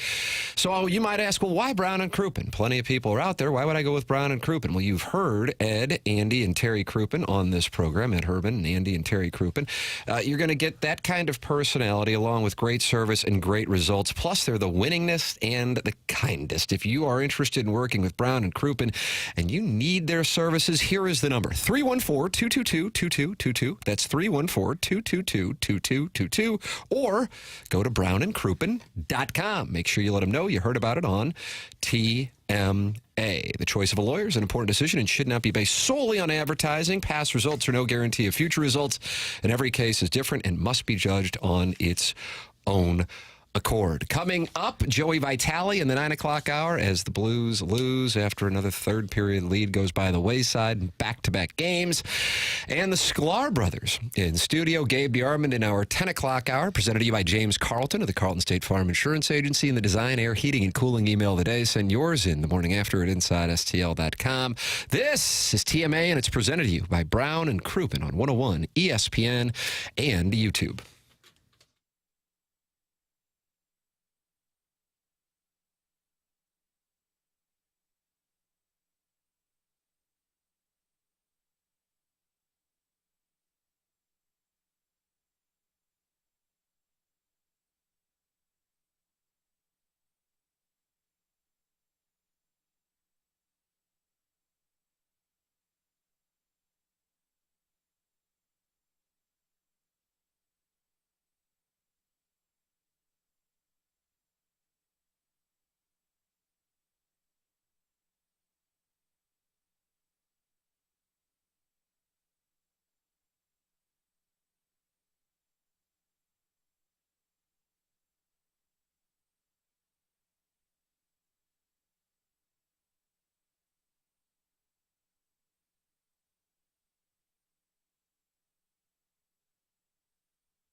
Doug, is this the Jay-Z Kanye West version? I don't know who it is. I don't know. There's a little sample. We were talking samples in the last segment. Nice. Sample is Otis Redding. Pretty legendary. No lyrics, though. Just the instrumental. You enjoying it? It's kind of odd. It's okay. It's the Fisher Window and Door Store 8 o'clock hour. The program's called The Morning After. Fresh off a conversation with Joe Buck. Missed it? You can podcast via the TMA STL app, which is brought to you by Schaefer Door Company. Also the sponsor of the 101 ESPN app. 2 different apps, just like there's 2 different YouTube channels. And you can go in there and you can talk it over and you can watch us and you can decide who's cute. Rank us. Take your pick. Yeah. A lot of beefcake in this studio right now. Yeah. Awful lot. Yeah, a lot of hot guys. Yeah. Joey Vitali's a hot guy. He's going to be with us at 9 o'clock. The Sklar Brothers, hot guy, is going to be in studio at 9:30. How are we going to handle this from a chair, camera, mic situation when the Sklars appear in studio? Yeah, we're going to workshop this. Was thinking about that. I know Jackson's already thought it through. Last night, I think the best course of action will be to move my mic next to Martin's right, have both of them on the mic. I can angle the camera to get both of them in it, and then Doug and Martin can share a camera while having their own mics over by Doug. Do you think the Sklars should share a mic, or should they have their own mic? Well, then that's gonna leave. I'll be without a mic no matter what, but that would leave someone else without a mic. Doug and I could share a mic over there if needed. That's fine. Would it be easier if I just stepped out No. and they use this? There's room here for 2 of them? Well, I'll just head home. That's fine. I can leave any minute now. That's fine. Rich Gould. There could be food in the break room. Instead of leaving early, now Rich shows up. Yeah, he just always walks in. leave. That's Rich Gould's Now music. he just starts showing up. Jackson, we have a big weekend of college football around here, and boy, we kill it on these picks. I mean, I wonder if I can go 0-6 this week. I don't know. I think I went 1-5 last week. Correct. So All right. the standings are Doug and Martin only did 1 pick'em so Nice. far. That's good. Martin's 1-5. Doug's 2-4. Disagree. And then Tim and I have done 2. Tim is 6-6, as am I. Nice. So this is a place to go if you want to win money. Nobody's over 500. That's no, right. sir. First game, Texas heading to Arkansas. It's an 11 a.m. kick, 12-point spread in favor of Texas. Are we picking with the spread, or Yes. just You better believe it. Yeah, This it's straight isn't up. some kind of slap and tickle show, is it? Game day. slap and tickle? Tim, you lead us off. Arkansas all day. All right. Doug? I'll take Texas. I like Vince Young. I'm going to go Texas. Martin? And all I have to do is cover, right? Correct. I'll go Arkansas. All right, Arkansas. Welcome. Welcome to the sharp I side. think it'll be a good game. Welcome to the sharp side. I'm on Hook'em. I'm on Texas. All right, now I'm going to have you guys pick which one we're going to do of this next game, because now that the season's dwindled on, some of the games have a lot less importance, so I left out some of the games. You have the choice between Clemson at Pitt or Arizona State at K-State.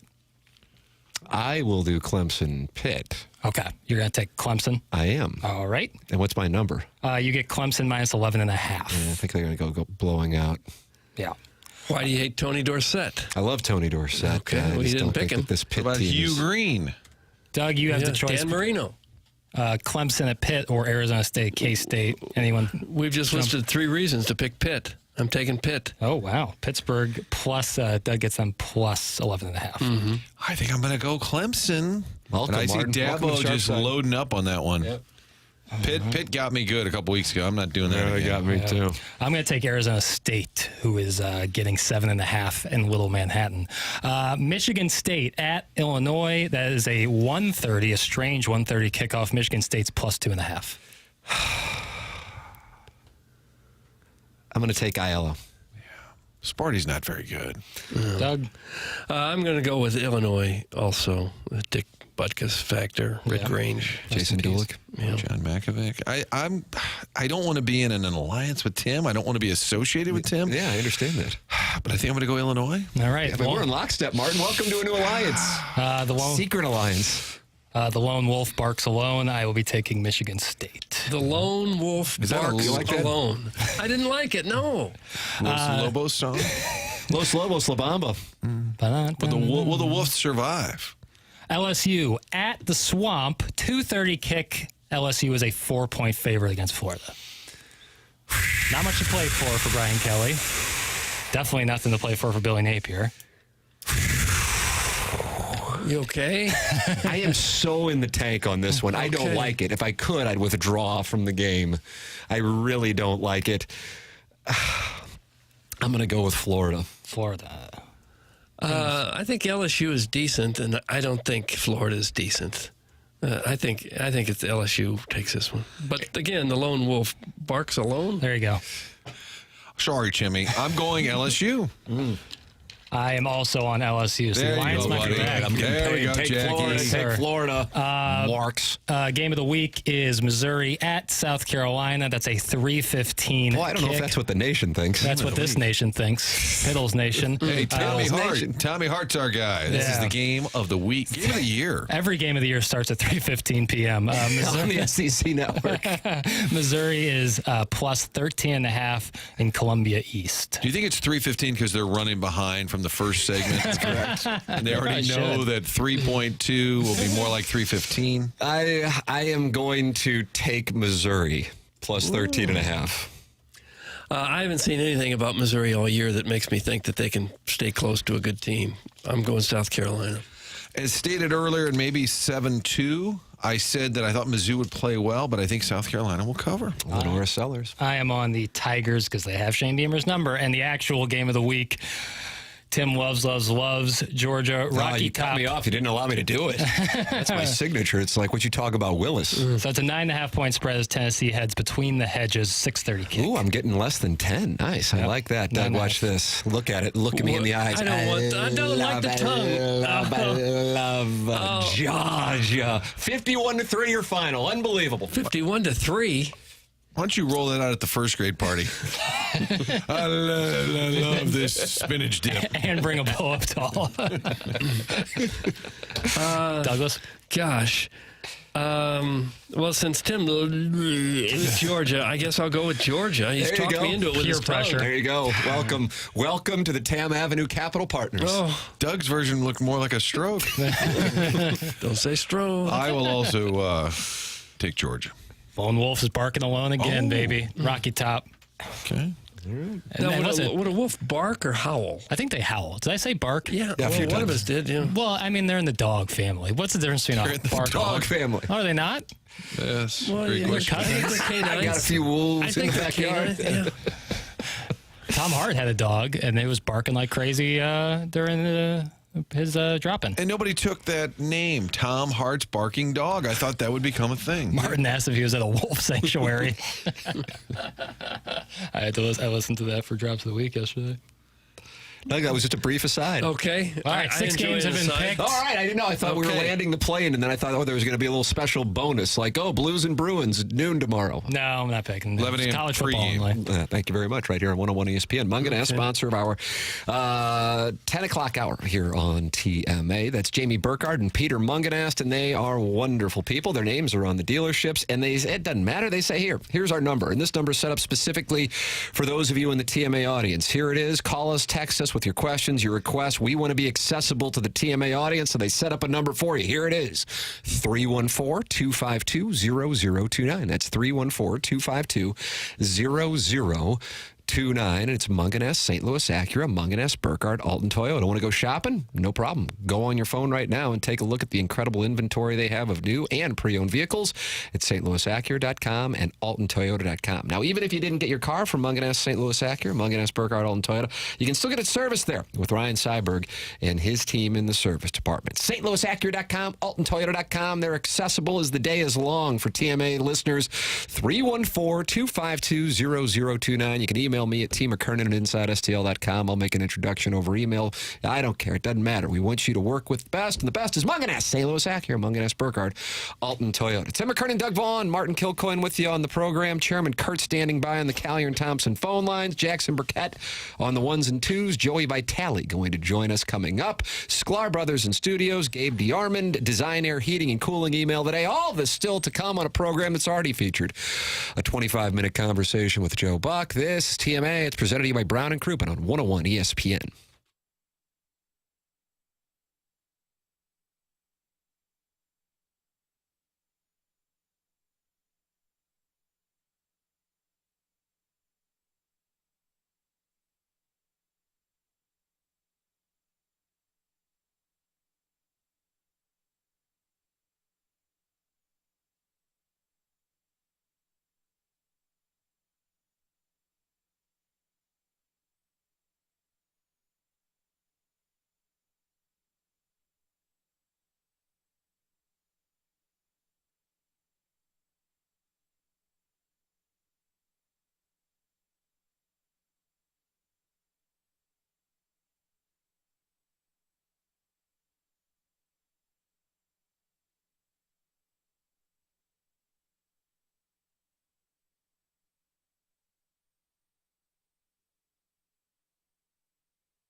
This is Action Jackson with a Sports Center update brought to you by Saliga Heating and Cooling. The Jazz win last night, 115 to 113 over the Dallas Mavericks, the only NBA game that was played last night. Luka Doncic had 37 points, but that doesn't cover up the defensive lapse with 6 seconds left as John Collins slams one home for his 28th point and the Jazz victory. That was another Sports Center update brought to you by Saliga Heating and Cooling, an independent American Standard heating and air conditioning dealer.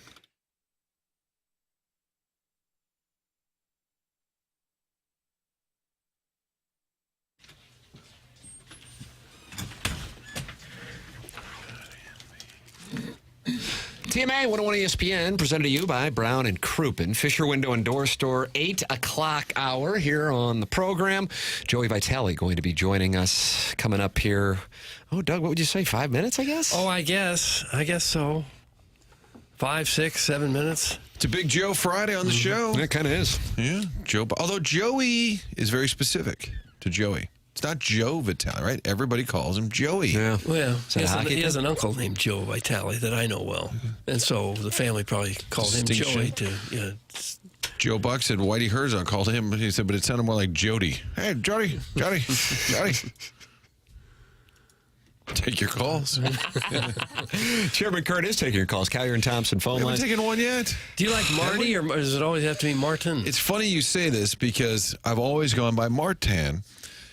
And yet, the hockey world, it's always Marty. Kelly Chase was texting me yesterday and said Marty, and then his son was helping me. We're promoting their event where they're trying to raise money for shaving Chaser's head, and you can go to @Blues Alumni. That's the X handle for the Blues Alumni, where they're taking donations, and I think they're going to shave his head like on Monday, so they're raising money for cancer research. But in this group text later, it was always Marty this, Marty that. Mike Caruso, Blues retired executive, calls me Marty all the time. It must be a hockey thing. It's a hockey thing. It's a hockey thing. So what do they would call you Dougie? Or would they call you Duggar? No, I was always just, the hockey guys. People. Duggar? Probably Duggar. I'm Timmy, you're Marty, and I think you're Duggar? What do you think, Jackson would be Jackie? Jackie. Yeah. Jax? Jax. What about Jax? It's already taken. Berkey. It's already taken. It's Walter. Yeah, I'd probably be Jax. Yeah. I don't like that, but I would be. Okay. But even as a kid, it was Martin and not Marty? Yeah, I think I always went by Martin. Okay. Although some of my best friends call me Marty. It's weird. I never go by that. Like Timmy is just a bit we do. Does your dad call you Timmy? I was called Timmy because I had the same name as my dad. So that was the way to do it. And still I am to this day. I also think if I were above 5'4", it might be awkward. But since I have the would you say it's like Gary Coleman sitting next to you? It's very similar. It's like you're in the jockey room at Fairmount Park or something. Wow. Emmanuel Lewis. Can I request a drop just to have in the hopper at some point? Not this moment. But Gary Coleman, when he storms off, Matt Stedman loved this too. What do we have here? Gary Coleman storms off the set. I think it's Extra, one of those shows, and they had him on to talk about his abusive relationship. He'd been thrown down the steps. Something terrible happened. What in the hell? As a little fella, he had been abused by his girlfriend. His girlfriend was throwing him down the steps? There's some accusation, and they have him on the set to talk about it, and he storms off. And the interviewer, who was asking all these horrible questions, was being very awkward, says, Gary, come back. And you have to, the whole sequence, because she's out of line. This was played on our show? Yeah, we used to do the drop. Gary, come back. And Mo Drummond and I would laugh like anytime we heard the mention of Gary Coleman would be, Gary, come back. So the interviewer decided that the line of questioning for the promotion piece was about his girlfriend throwing him down the steps? Well, let's, in the break, Jackie, you and I, let's find this. The chairman's going to go cut it right now. I believe it's Extra, Inside Edition, one of those type programs. Current Affair with the great Marion O'Boyle. One of those. O'Boyle, I think. Yeah. O'Boyle rules. Thank you. Well, you could see how he would be upset by that. Yeah, I mean, and he's shorter as an adult, than Tim, you want to be treated like a man. Together. I can look him in the eye. Really? Yep. Yeah. Is Emmanuel Lewis shorter? Let's see. I worked with Manny in Little Rock. Tied for first. Yeah. Full swinging package of dynamite named Sassy Cassie. I don't like the sound effect. A buddy of mine who lives in, Doug, what do you call it, Lottie Dottie, Fort Lauderdale? He texted me, and Sassy Cassie is performing tonight in Fort Lauderdale for those of you in the area. So you're going to go down there? Are you serious? He did text me about an hour ago. Oh. Yep. A real talented gal. I think that's how it all started with Tony, because he broke down a Gloria Estefan That's concert. what it was. And you were enamored with it at spring training. We were in a spring training huddle, and you do meet with the manager every day, and it gets a little boring. How's the PFP going? Pitcher, fielding, performing, whatever. Like, it gets kind of boring, and somebody said, you went to Gloria Estefan last night. It might have been Strauss. That would surprise me. That's off the Joe Strauss brand. He just went on a rant about electric and dynamic, and like he had this whole breakdown of her performance. And I was just sitting there going, "Well, I would never use this soundbite, but I love this. Like, where is that going to play?" Yeah, you got to find a spot for it. I was wandering around. He goes, "You won't believe what just happened in the LaRussa scrum." He goes, "Man, Gloria Estefan, really electric performer." Joey Vitali's electric. He's going to be with us on the Blues and whatever else he wants to talk about. Doug, you got to invite yourself to the Christmas party, the Vitali Christmas party. Yeah, I'm sure it's a good time. That's a Friday tradition. Jackson's going to be a slutty reindeer coming up. Mm-hmm. Martin is going to be in attendance as well. So, Doug, you ought to be there. Maybe we'll do a remote for TMA on that upcoming holiday party. Joey Vitali, the Sklar Brothers in studio, coming up in the 9 o'clock hour as well, which is brought to you by 5P Academy and Hustle and Heart Sports Performance. And then Gabe DeArman, presented to you by James Carlton. He'll be with us in the Munganess St. Louis Acura, Munganess Burkhardt, Alton Toyota, 10 o'clock hour, along with our Design Air Heating and Cooling email today. There's your dossier. That's a live dossier reading right there. It's a schedule. That's a really nice dossier. Design Air is the sponsor of the email of the day. They're online at designairservice.com. That's Seth Goldcamp and Design Air Heating and Cooling. I'm a client. Doug's a client. Martin Kilcoyne's a client. We recommend you become one as well. Glorious weather for mid-November here. High of 58 and sunny today. How do you do? Looks like next week, though, Doug. What? It starts. And that's fine. Really cold weather? We've run, high of 47 and windy on Thursday. I don't like it. High of 49 on Saturday and Sunday. But we've run good. I mean, we're approaching Thanksgiving, and we're still out here, and I can't complain. But that means you got to have your heating system ready to go. That's where Design Air Heating and Cooling comes into play. Go online at designairservice.com. Seth Goldcamp and his team, the longest-running sponsor on TMA, a decade with us. It's Design Air Heating and Cooling, sponsor of our email of the day. This is TMA. It's presented to you by Brown and Crouppen on 101 ESPN.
TMA presented to you by Brown and Crouppen, 101 ESPN. Tim McKernan, Doug Vaughn, Martin Kilcoyne, Jackson Burkett with you on the program.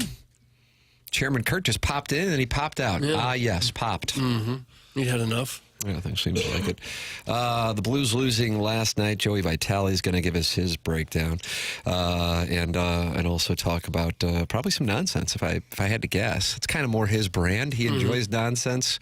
Kerber will be throwing to him with a breakdown of what just took place on that questionable goal that was wound up overturned about 5 minutes into the third period last night. And then Martin, what would Joey bring up? Curbs, you don't need turtlenecks? And sorry? We're talking about the power play. But that's Joey's game, isn't it? You got to be ready. Joey's a big fan of his own nipples. Cut that off. Doug is just going. He Doug's brought it up working blue. himself. I try to clean the show He brought up. it up himself last week. We're trying to let it go. Okay, sorry. Now it's back. Yep. All right. And it's good to have it back. Get involved on the program. Callier and Thompson, phone lines, 314-974-0101. Air Comfort Service text line. The number is 314-399-9646. And you can always listen to this program. Joe Buck talked it over with us for about 25 minutes, and he enjoyed the drops of the week. He sat and listened through those, and it sounds like that might be something they might start utilizing on Monday Night Football. The app is brought to you by Schaefer Door Company here on 101 ESPN. Sklar Brothers and Joey Vitali all coming your way in the 5P Academy and Hustle and Heart Sports Performance 9 o'clock hour. We close out our 8 o'clock hour at 9:07. No. So this is 8-4. Yeah, okay. We've gotten behind. What are you going to do? What are you going to do? I don't know. So much show, so content heavy. Thank you. That we can't squeeze it in 3-4 That's exactly hours. right. We'll take a break, come back with Joey Vitali next year on TMA, presented to you by Brown and Crouppen, 101 ESPN.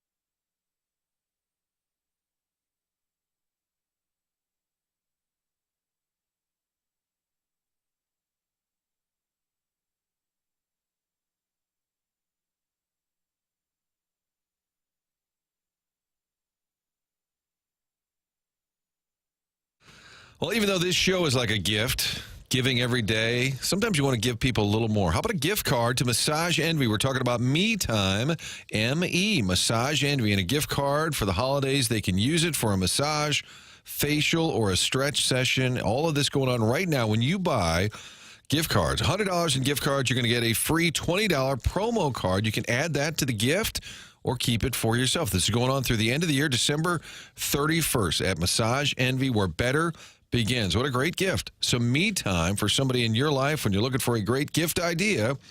Think about Massage Envy, where better begins. This offer is good in location only, not available online. Terms do apply. See franchised locations for details. It's me time this holiday season. Nobody ever knows what to get somebody as a gift. How about the gift of a massage or a facial or a stretch session? What a great idea. It's me time at Massage Envy. When you spend $100 on gift cards, get a free $20 promo card.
TMA 101 ESPN shows presented to you by Brown and Crouppen. The 9 o'clock hour is presented to you by 5P Academy and Hustle and Hearts Sports Performance.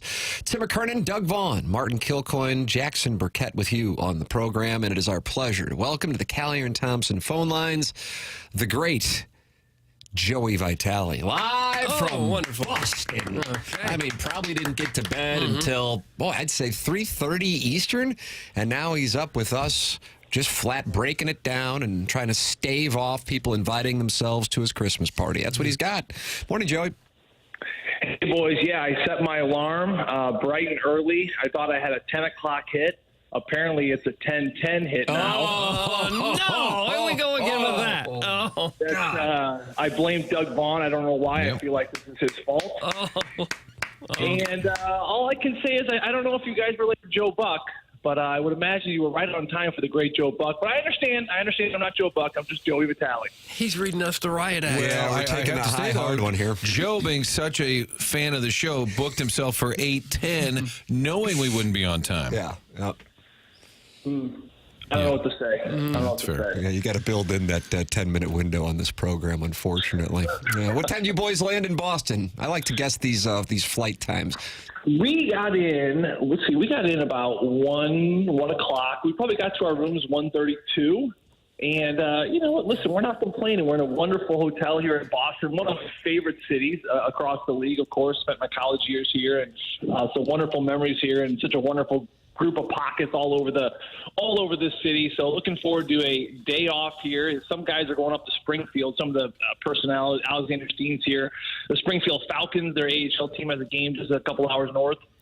But then, practice day and, hopefully a regroup for this team come tomorrow afternoon against the Bruins. So you're not making that trip to Springfield? Maybe a little scouting. Wouldn't it hurt you to do a little scouting for the squad? I mean, listen, Curbs asked me last night at 1 a.m. I could barely stand up. He said, hey, brother, Curbs, he gets a second wind around midnight. Me, not so much. He goes, hey, dude, we're renting a car, and we're going to Springfield to watch a morning skate tomorrow. You want to come? I said, I don't know how to say this politely, but absolutely not. No. You say I've got radio duty. I'm so sorry. Yes. I actually told them I'm on the great TMA show, which is on the FM dial, 101 ESPN. So it's unfortunate I cannot make that arrangement tomorrow. But, yeah, some guys are doing that. I'm going to go walk around a little bit, hit the stomping grounds maybe, and it's a beautiful day here as it is there, and try to get some exercise and get outside. You got to really, really love hockey to drive 2 hours to go watch a minor league morning skate. Doug, they need players. They're going to go get some players. I guess. We really could do so. I should be doing that. Here's the thing. I'm probably going to tell my wife I'm doing that today as she's home wrangling 5 kids, trying to figure out what to do all alone for the rest of the weekend. I'm not going to sit here and tell her that. I hope she's not listening to the hit right now, because I'm not going to tell her I'm going to go walk around Boston and enjoy the day. I'm definitely going to be working all day scouting our minor league team. Nice. You're again operating on the premise that she's not listening to this show. Yes, she's one of the millions apparently in St. Louis who are not listening. Oh, Doug, once again, we just took the hard one. Joey, I was listening to the Curbside podcast. You and Kerb are breaking it down en route to the station this morning. And sweet mother of mercy, that statistic that Kerber had with regard to the time on ice last night for Parayko and Suter. The Blues hadn't had anybody with 30 minutes or more since, 21 with Justin Falk. And last night, 2 guys, including 39-year-old Ryan Suter and Colton Parayko. Suter with 33 minutes, Parayko with 30 minutes because of the injuries. That speaks to the issues the team is having. Your observation on what we saw with that last night? Yeah, it's incredible. I mean, I came across Ryan Suter on the plane after the game, and I just gave him a look, and he gave me a look, because we both know what that look means, and that was a lot of ice time for the old lad, who now is the oldest player in the National Hockey League. He's going to be 40 in January. I'm almost 40. I can't get out of bed without feeling pain. I can't imagine playing 34 minutes in an NHL game. But he continues to do it. He kind of gave me that face of, thank you, sir, give me another soon. So I think that he has taken it in stride. This is not the amount of minutes I think that he was preparing to play on playing this year. But given the injuries and where it's at with no Krug, no Letty, you lose P.O. Joseph last night, who cracked your top four with all the injuries. So now Matthew Kessel slid up there. So, injuries are continuing to mount. This back end is completely decimated. It's hard to imagine it getting any worse before it gets better.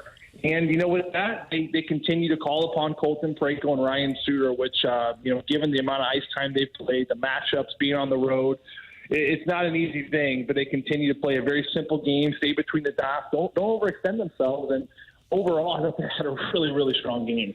Do you think some of the ice time the veterans are getting has something to do with the fact that they had leads till late in the third period in the last two games and let it get away? Well, absolutely. I mean, and that's where this team is at, Doug. We've seen stretches of teams where, you have a Blues team that maybe doesn't deserve to win. Listen, the last 3 to 4 years, I can't tell you how many games I'm calling where they do not deserve to win this game. They're being outplayed, they're being outshot, they're being outchanced. And you have a guy named Jordan Binnington who's just keeping it everything. They won a lot of games in the last few years, whether you like it or not, where they probably shouldn't have won those games. Maybe the special teams were good and they were getting the save they needed. This game right now for the St. Louis Blues group, it's kind of the opposite. They're finding ways to lose. They're working at it. They're committed. I mean, that game last night, I thought they played well. When they have a 3-2 lead in the third, I thought they were tight defensively. Everyone was working back. Everyone had numbers to the middle. Unfortunate bounce.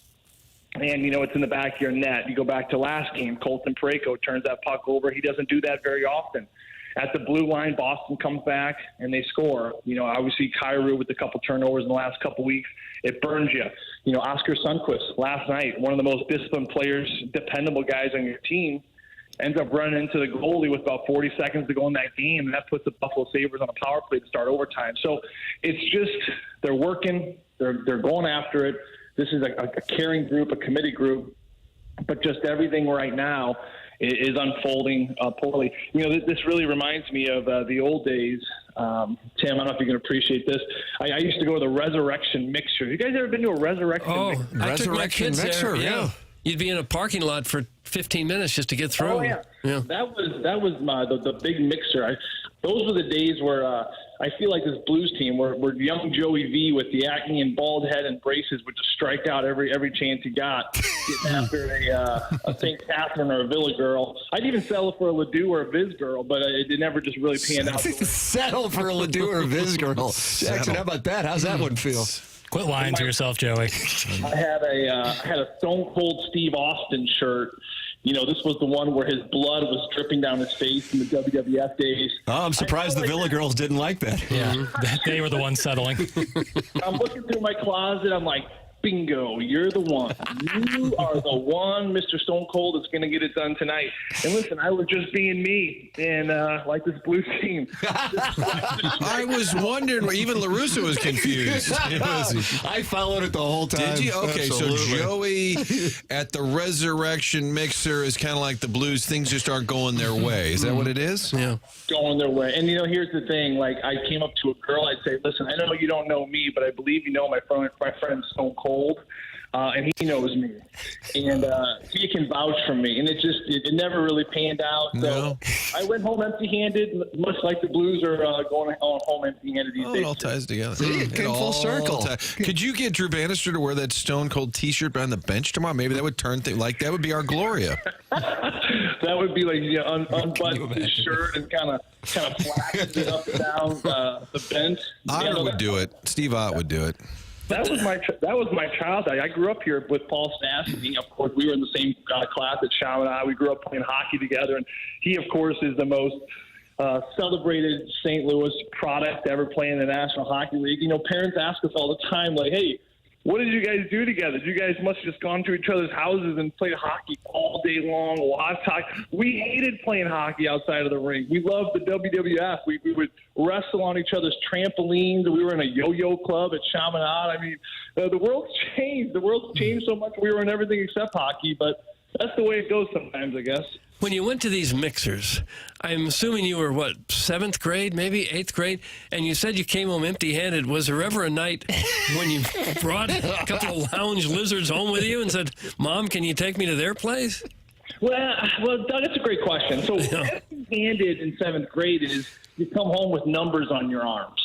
Like phone numbers. At the time, it was actually beeper numbers. Remember the beepers? We used to have beepers. Sure, absolutely. Doug traffics narcotics. Yeah, I do. Very lucrative. Probably the guy from The Hangover. I'm not going to sing. I'm a beeper.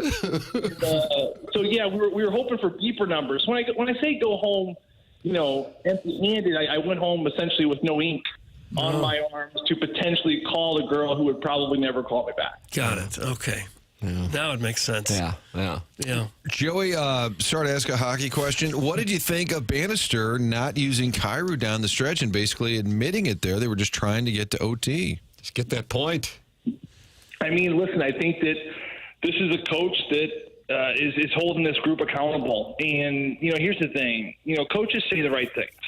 And he has used this word accountability since he arrived, over a year ago now.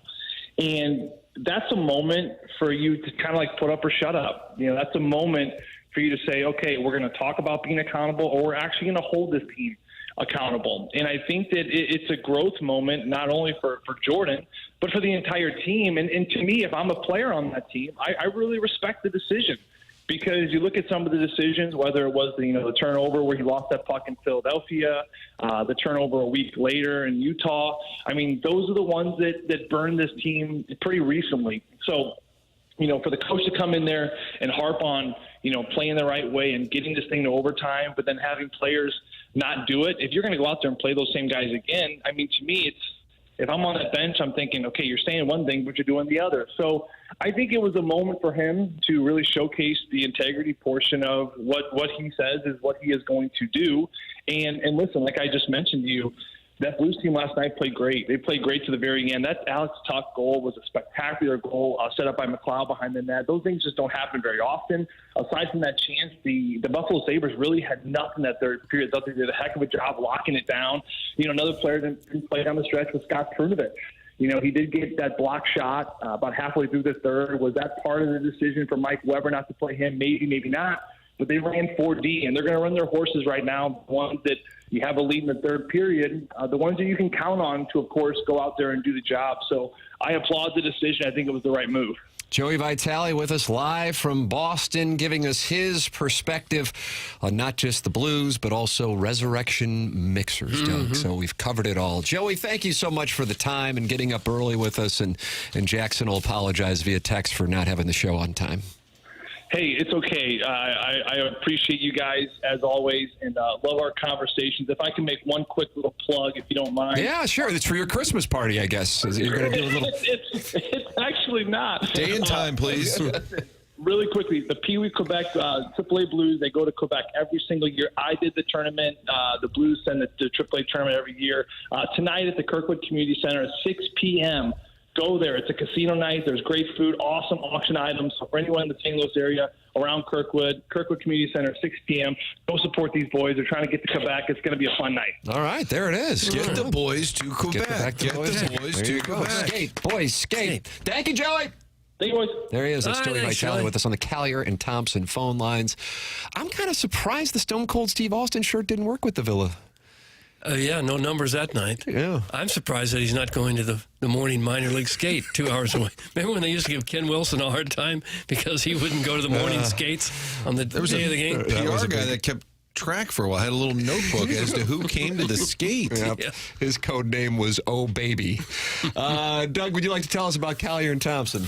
Oh, sure I would. Didn't you have them out to your house? Carolyn and Josh were at the house yesterday. Josh Shirts. Shirts. And they looked it over, gave it the once over, gave you some plans. Yeah, they really do a hell of a job. Yeah, we're probably going to wind up working with them in some capacity, I can tell you that. Well, you should. Yeah. If you want your house to look like a show place, that's where you go to. Now, they're not the cheapest people in town, not the most expensive either. They're right there in that sweet spot where you know you're getting real quality and you know you're getting it done by true professionals who've been around a long time.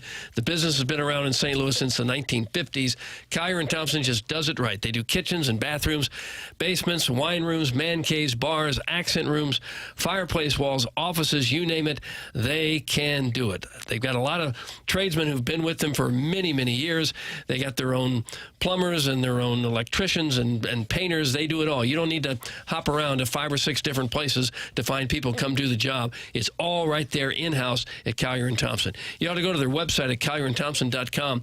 Take a look at some of the before and after pictures of what they've done. You hardly recognize the place when they're done. They just do it right. First place operation. They got great appliances, top of the line, Bosch, Thermador, Wolf, Sub-Zero, you name it.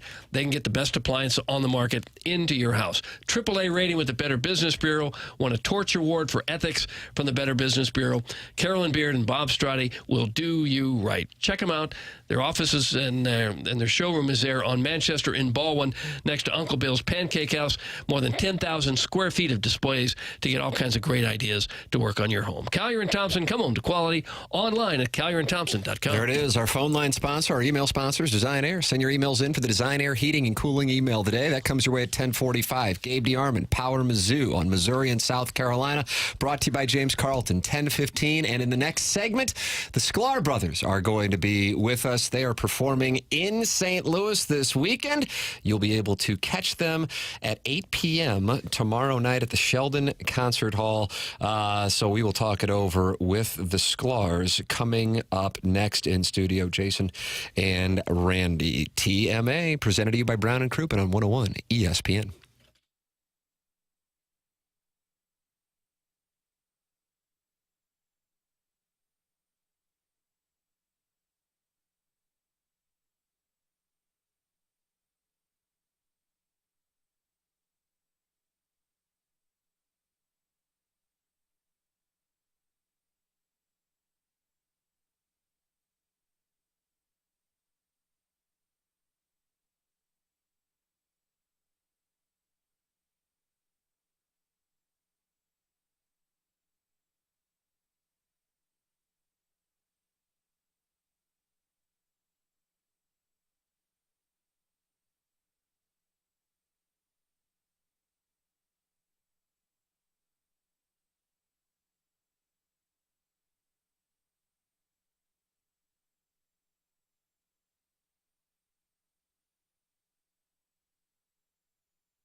May 101 ESPN, Tim McKernan, Doug Vaughn, Martin Kilcoyne, Jackson Burkett. His head is bobbing. He's feeling it, Martin. This alliance is reconvening. It's good to I love see. Jackie.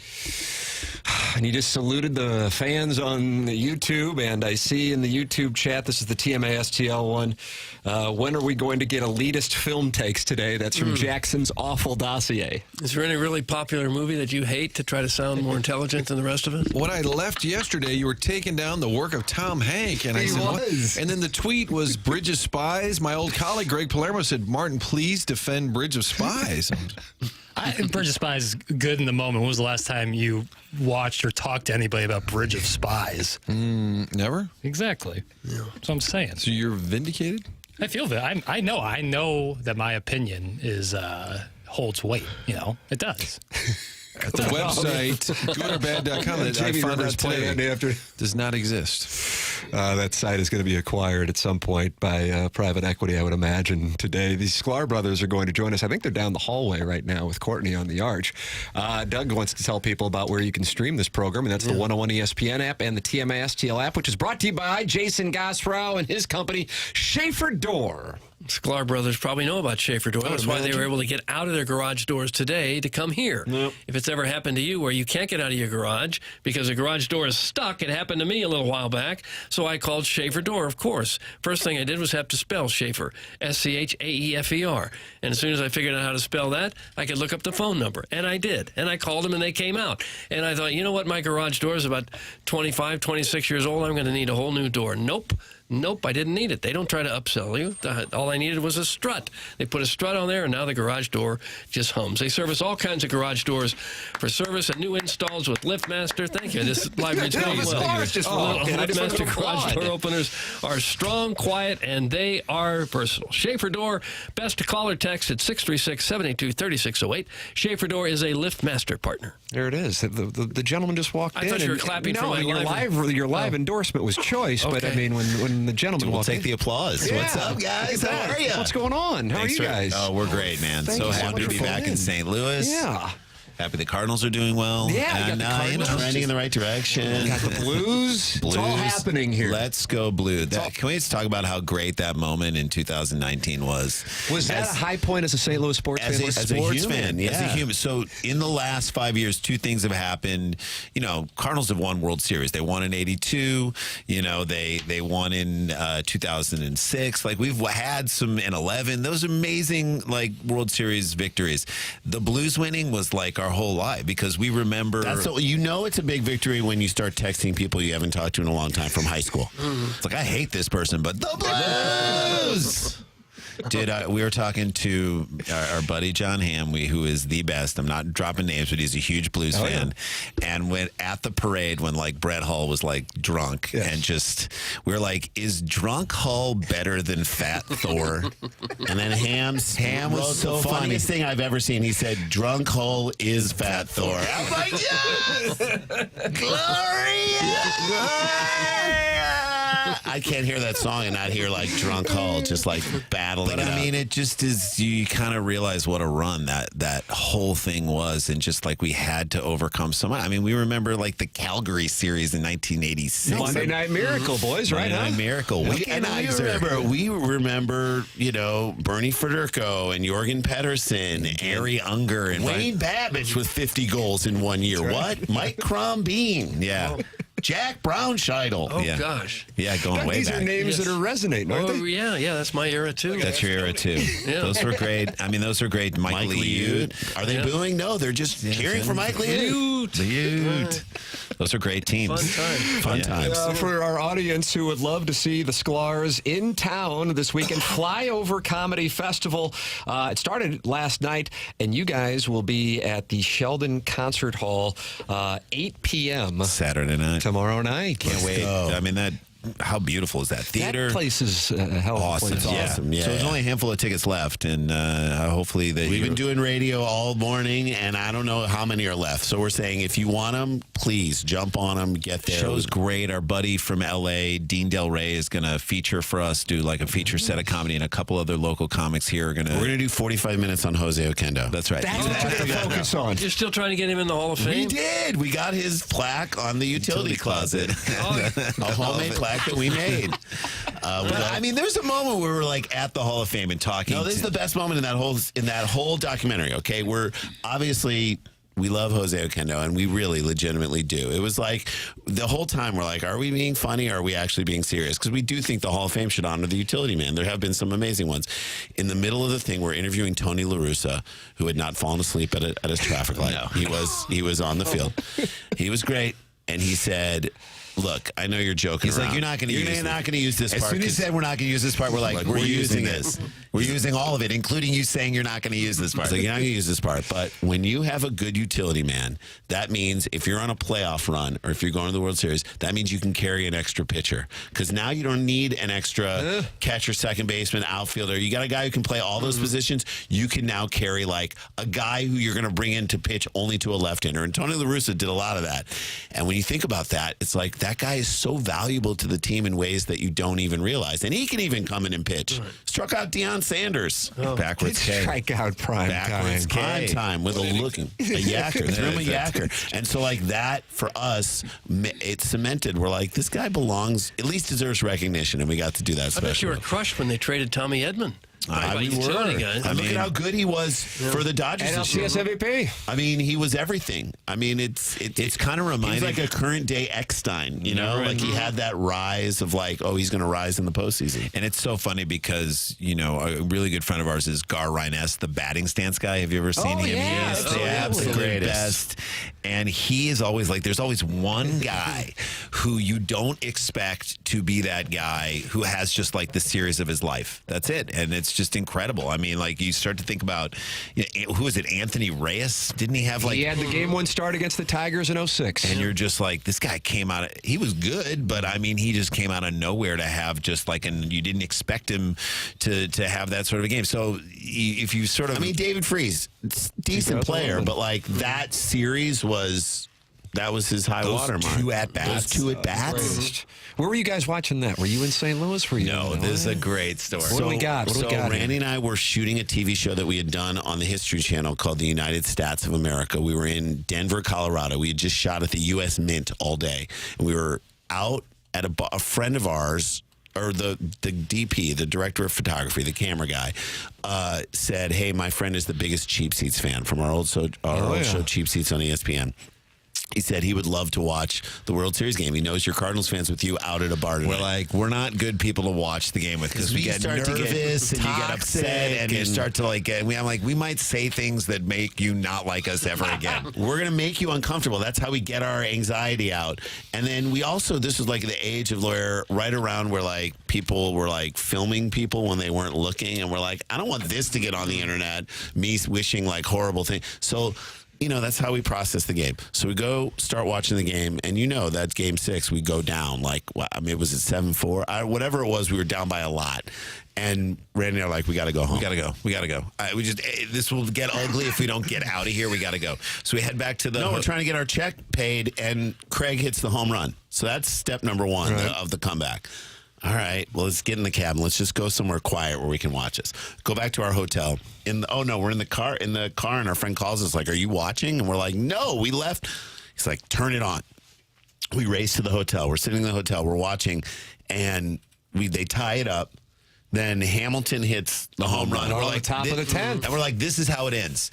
This guy has like terrible, goes through addiction, battles this, that, flips the ball to the fan who falls and dies. Like, this is his redemption, and he deserves it. And we like made peace with it. We're like, all right, it's over. And then Lance Berkman gets the hit, and Freese hits the triple to like. And meanwhile, they showed in the Cardinals video that Cruz had missed like in practice in warm-ups a similar ball to that. I've never seen that part of it.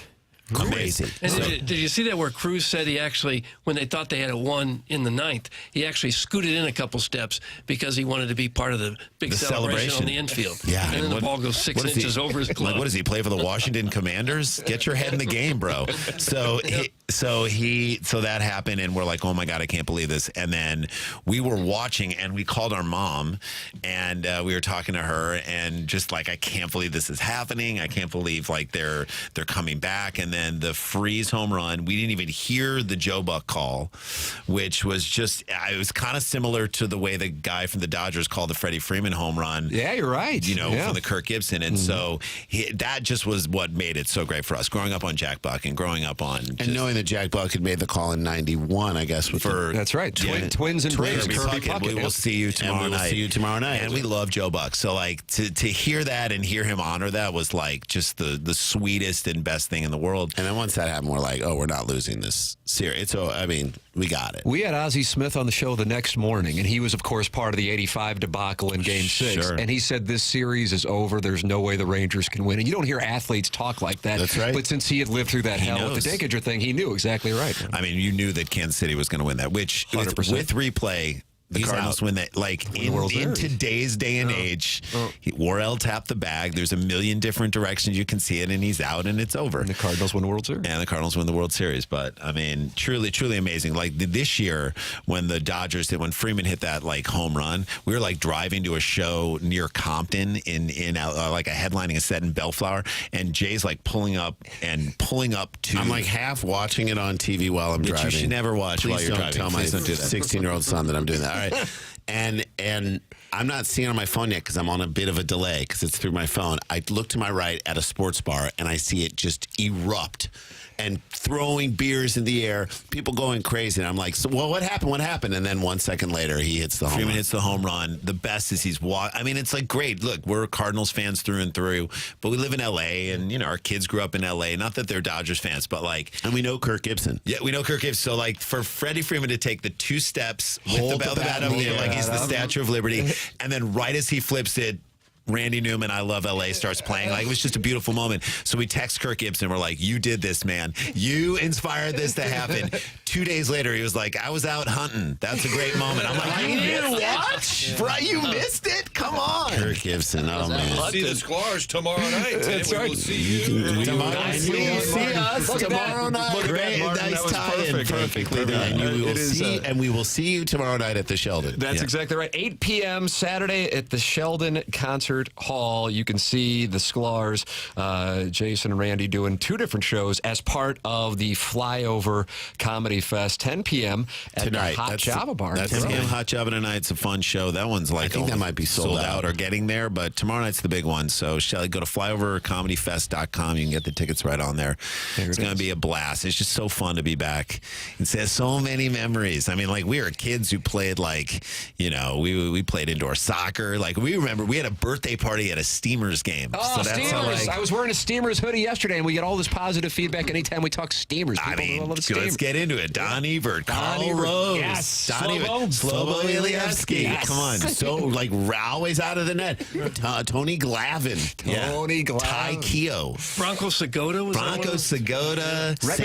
Sammy Bick, Redmond Lane, Jeff Cacciatore. He should have a dish at the Pasta House Canetto's called Jeff Cacciatore Chicken. Yeah, he's. We loved all those guys, and we were just such fans. Say Carl Rose? I said Carl Rose. Carl Rose. Those are great players, and just so much fun. And, like, I mean, what, 18,000, 19,000 people showing up? That thing, man, that was huge. PA announcer taking a swing at one of the players. That was a good moment too. I didn't know that. Tony Glav and the Pocket Rocket, an unfortunate nickname. Yeah. Just thank God it was St. Louis who got the Steamers and not Cleveland. That's right. That's right. Hey, come on now. You absolutely can say it. We encourage it. The Sklar Brothers in town this weekend. Tonight, Hot Java Bar in the Grove. And tomorrow night, the Sheldon Concert Hall stand-up show at 8 p.m. Flyovercomedyfest.com. Jason, Randy, thank you so much for coming in. It's great to talk it over. Love you guys. Thank you so much. Appreciate it. There it is. The Sklar Brothers with us here on TMA. We'll take a break. Come back with more on 101 ESPN.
This is Action Jackson with a Sports Center update driven by Johnny Londoff Chevrolet and Johnny Londoff Autoplex. Missouri squeaks out a win last night against Mississippi Valley State. Final score 111-39. That's right, 111-39. It's the largest margin of victory in Missouri basketball history.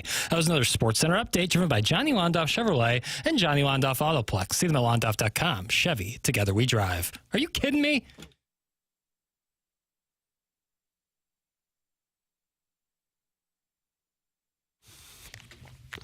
Sklars in studio. Joe Buck, Joey Vitali. I mean, Doug, what else do you want? Oh, Gabe DeArman, maybe? You're going to get him at 10:15, brought to you by James Carlton. Mrs. Jenny Shanahan texting in. Saw the Sklars at 2720 Cherokee like 10 years ago, and they were great. Wish I could go tonight, but I screwed up and I had 2 kids in the last 10 years. That's from Mrs. Jenny Shanahan. Mrs. Jenny Shanahan. Yep. Oh, I see. I like that Sheldon. Have you ever been to a show there? Yeah, it's really a cool spot. It's right behind the Fox. Wash Ave? Tucked behind the Fox. Yeah, just west of it, right? Yeah, just a little bit west. Yeah, fun show. I enjoyed it, guys. Is this 9-3? Yep. We're a little off schedule. Gosh. Yeah, that's what happens. It's kind of a variety hour. People just walk by. We didn't even know they were coming. We didn't know Joe was coming. Well, ours is the type of show where friends feel they can drop by at any time. Okay. One of these surprise line guests is actually going to walk in. So I will have to. Oh, so they're going to act like they're calling in and they're going to walk in. I know. Next week, I think it'll be over the phone. And I think it's nonsense as opposed to necessary.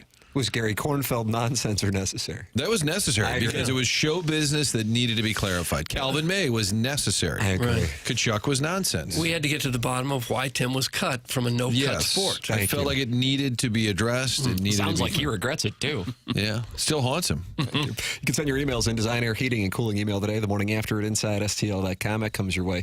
Oh, I would say in about 50 minutes. Buck Swope is leading, Jackson. Is that correct? JV golf coach might be tied They're with tied them? 4-apiece. Wow, Martin, we're heading down the stretch. You know, in the final week of the month, we'll only have 3 shows. The station is off on Thursday and Friday. So, Doug, does that mean we only have 9 more Design Air Heating and Cooling email today voting sessions? That's what it sounds like to me. It's kind of fun when it gets down the stretch. Kind of fun. Good times. You can't have much more fun than that, than counting down the number of shows we have. For the Design Air Heating and Cooling email today. How about this? Is this fun? Jackson's Awful Dossier in the YouTube chat says Doug looks like a Lil Snack today. I agree. A little snack. Would that be a Little Debbie snack? Little Debbie. Snack cake.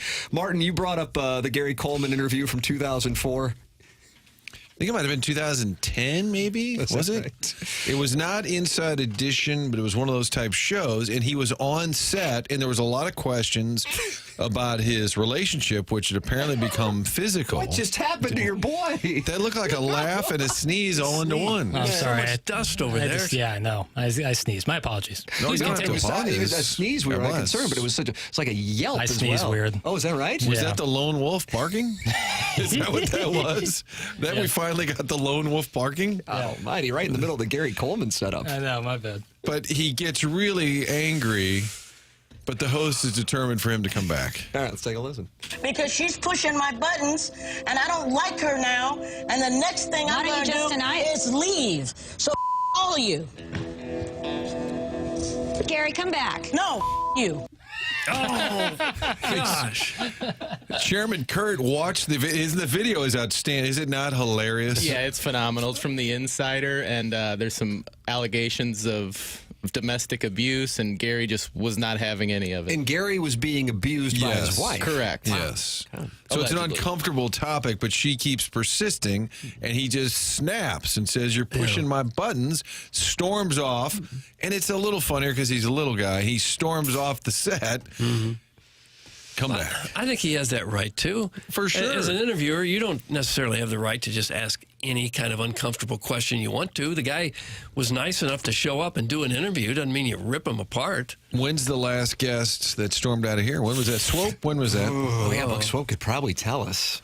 I guess it's Jeff Passan. Jeff Passan. Oh, Jeff Passan, on the phone.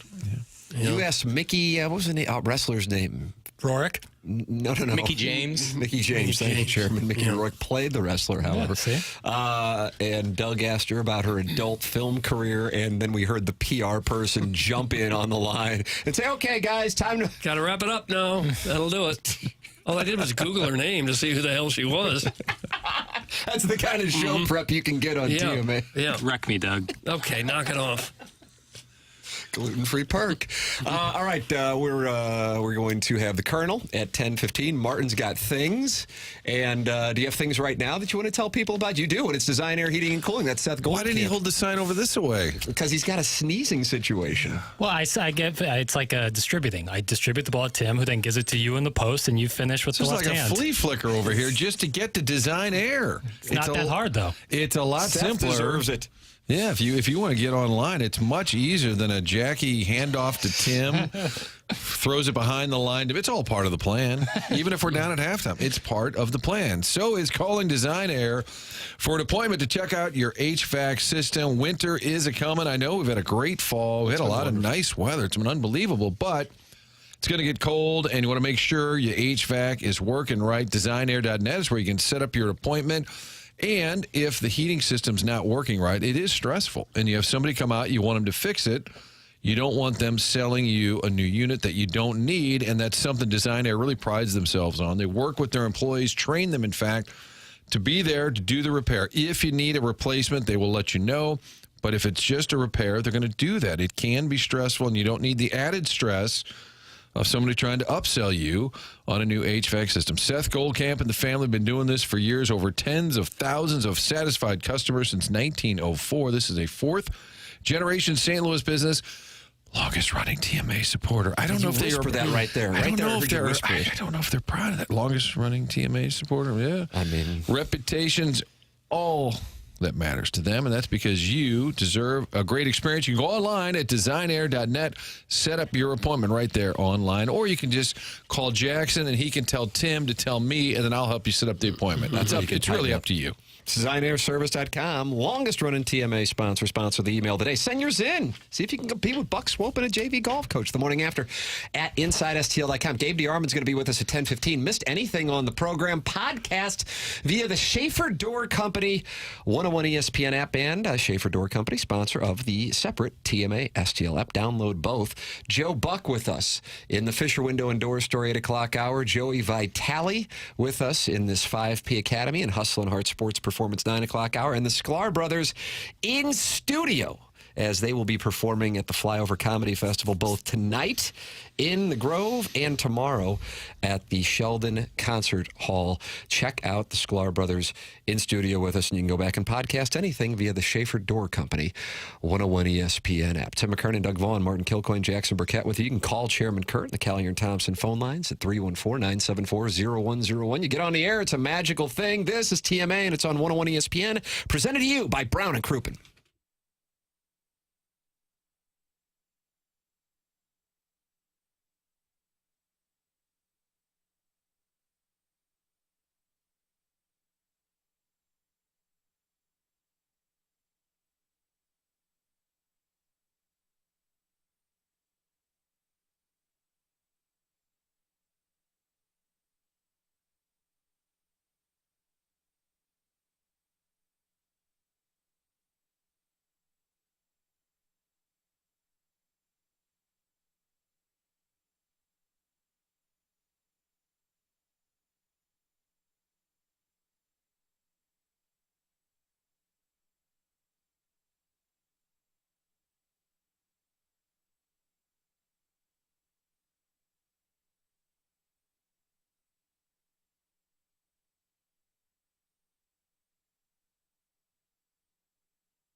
Nice. Oh, man, this is like a remix. Yeah, this is the PFG at Crestwood Mall Food Court, 91. The What PFG? day was it? Well, that was a Saturday. We always would do Saturdays there, right outside Sparrow. Welcome back. It's the morning after. The show is presented to you by Brown and Crouppen. Joe Buck, Joey Vitali, Sklar Brothers, and coming up, the Colonel, Gabriel P. DeArman. Brought to you by James Carlton at the Carlton State Farm Insurance Agency. Martin, what's on your dossier for the weekend? Because I know you have a thing, so you have to get out of here. Yeah, a lot of things to get to this weekend. Jackson's now helped me at home. He's printing out dossiers for around the house. Good job, Jackson. Yep. Got a few things to do around the house. Actually, dinner. what The do we missus got? and I, we're going to go to Citizen Kane's on Saturday night. What do you get at Citizen Kane's? Steak. No. Specific cut, baby. Specific cut. I'm kind of a New York strip guy. Just as a rule, my wife always gets the filet. I ordered a filet one night. I was lucky enough to be dining on one of those Rams trips with Jack Snow, and he called me a bit of a dandy for getting a filet. Yeah. A man needs a cattleman's cut. Cattleman's cut. He needs just the biggest chunk of meat you can get. Jack Snow got mad because I didn't want to play 18 holes in Macomb. I said, let's just play at 9. He goes, what's wrong with you? I said, I just want to play 9 holes. I don't want to play. It's like it's 6 in the morning. So we're playing 18. That's what you do. And I said, who invented that? Why don't we play 14 and stop? He goes, what's wrong with you? I said, I don't want to play 18 holes. He's a man's man. He'd get the cattleman's cut, Doug. I guarantee. Cattleman's cut? Well, I haven't not been to Citizen Kane's in a long time. it's so good. Got his gift cards. I hope they're not expired. Give him some tongue meat. Yep. Oh. You wouldn't go there and order tongue. Come on, mostly projects around the house. I had cleared my slate. We don't have the trivia night tonight. I'll probably still go by St. Gabe's and field some questions. I'll be there as well. I'll see you guys there. Yep. I won't be going there. No, why not? You get to look at the banners. Well, it got canceled, so I'm not going to just hang out at a grade school. Jeez, you kind of talk with a disgusted tone. Might be a little awkward. A fella could get arrested for just hanging out at a grade school where he doesn't belong. St. Gabriel's has banners. People come out, especially if I go pick up food at Biggie's, see Stephen Wildwood, then drive by St. Gabriel's, and then head back home. Okay. Maybe stop by my parents' I was going to place. say, what about your parents? Yeah, stop by all there. these stops, none of them included family. I feel like I get my father every day on the show since he's essentially co-host. Is he offended by it? You know, we were talking a couple days ago. He's a big fan of the show, and he was not a big fan of some of the slap and tickle, or he just couldn't find it on HD2. That was probably it. Well, both. Probably both. Tied for first, yeah, clearly. That's exactly right. I've had people my age come up to me in the last couple of weeks and say, I heard you on the radio. I've been doing a show for 17 years. And you say that excitedly like a brag. Just now, first time heard me on the radio. I've had friends say, oh, are you filling in over there? I've heard you pop up on the radio there. Like, no, it's their show. I'm just kind of stopping by. Yeah, I notice you kind of disassociate yourself. For the lawsuits. Hey, I want to ask you a big favor. How about I come up to the station on Friday? Could I come up and meet you? No, we don't meet anyone. IRC is a wonderful sponsor of this program. That's Chris Pondoff and his passion project, which has turned into a place that many in the St. Louis metropolitan area can count on as they transform their story at Illinois Recovery Center. Online at IllinoisRecoveryCenter.com. Are you or is a loved one, a close friend, battling abuse, battling addiction? Well, that's where the Illinois Recovery Center can come into play. They have a holistic healing approach with expert care and guidance, safe and welcoming environment, a tailored program for lasting recovery with top-notch facility and accommodation. It truly is a campus. I have visited it and I've seen firsthand, and I'm thrilled to see the response from the community to what they are doing at Illinois Recovery Center. The number is 888-472-9559,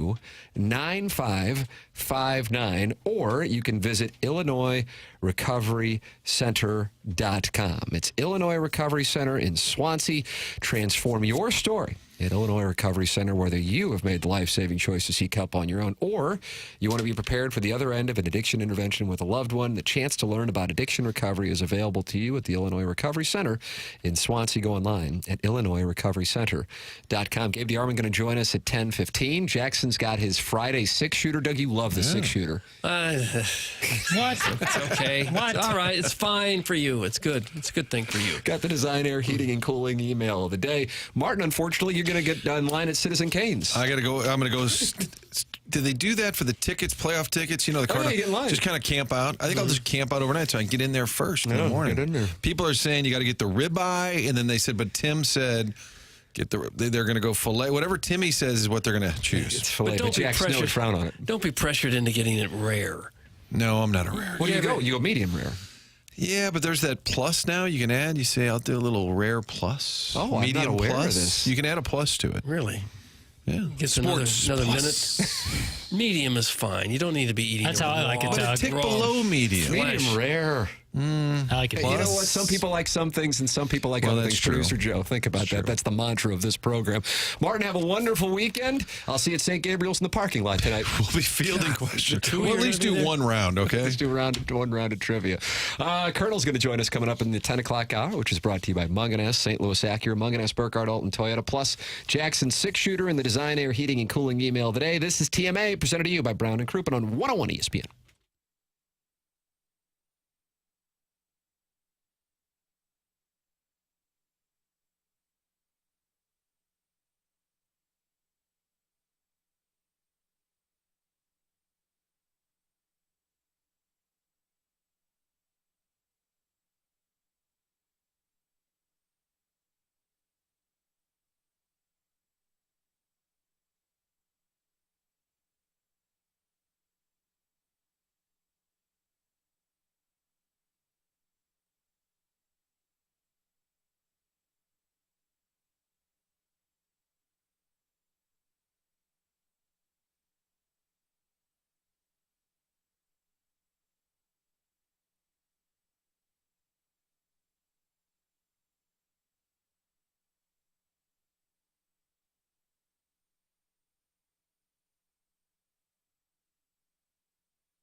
Might have a new emailer, Doug. Somebody wants to know what the email address is for the show. I'll be happy to share it. The morning after at InsideSTL.com.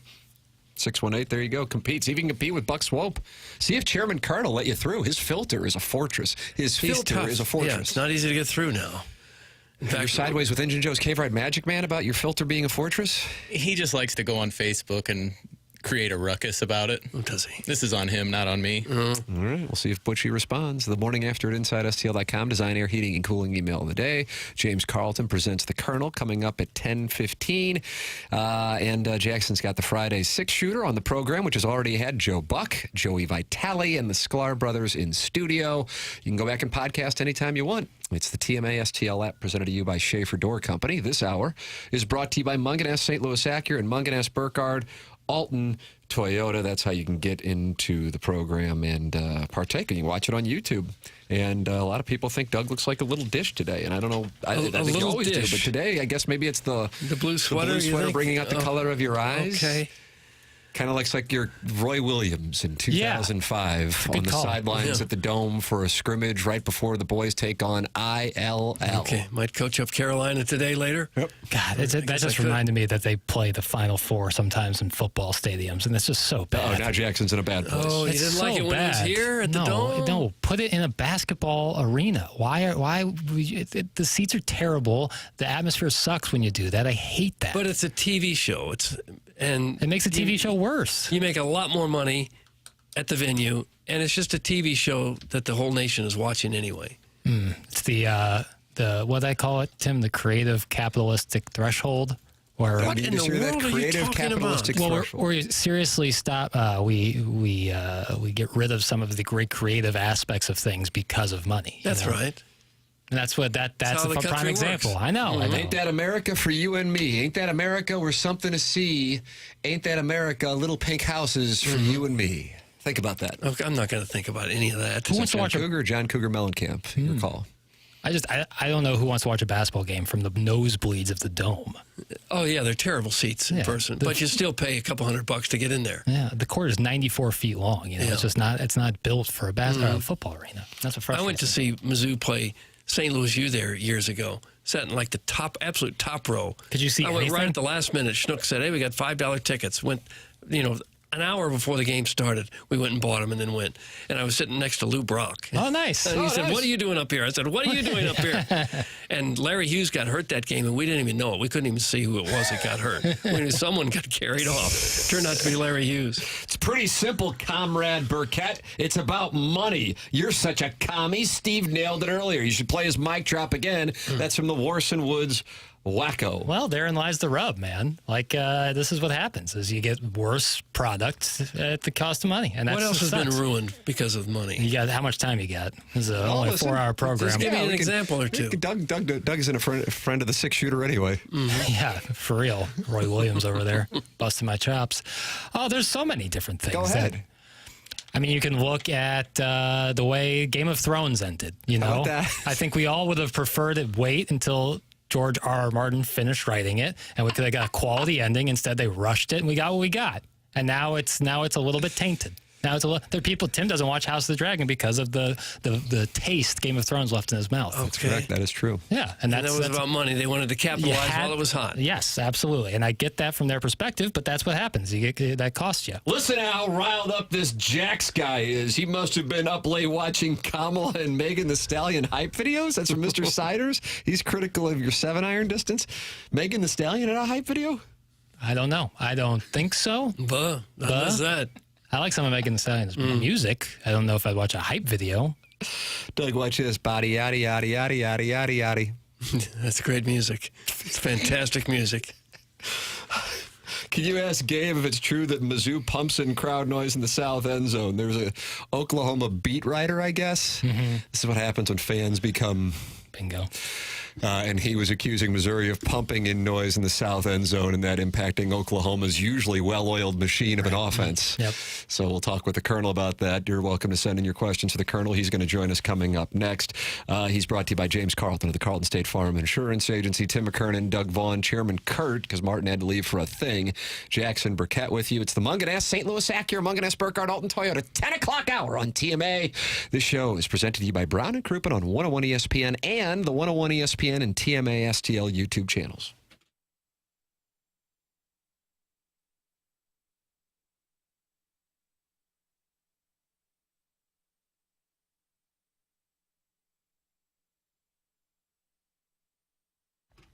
Let's go and make some sweet, sweet cash at Underdog. Underdog is the place to play if you're a sports fan looking to win money while watching sports.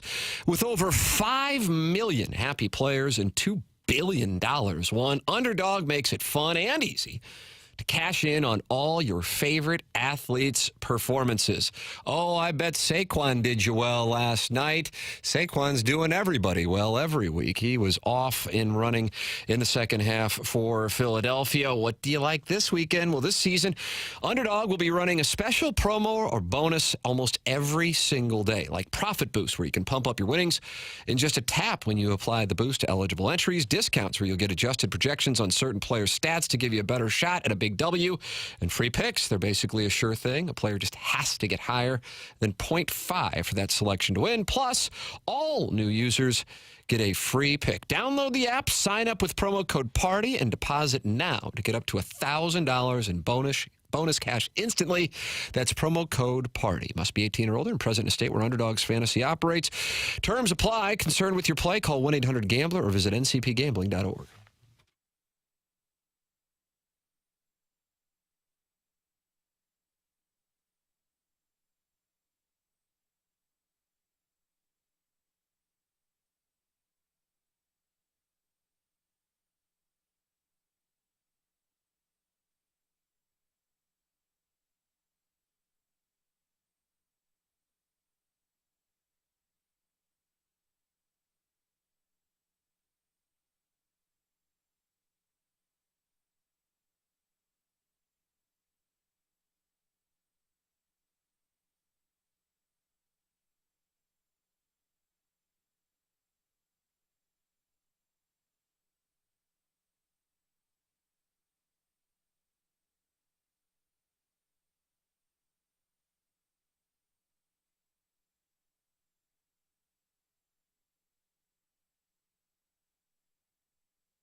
Oh, my. I'll take your sandstorm and I'll raise you with Tina E. Missouri is where I live. Mm-hmm. Whoa, whoa, whoa,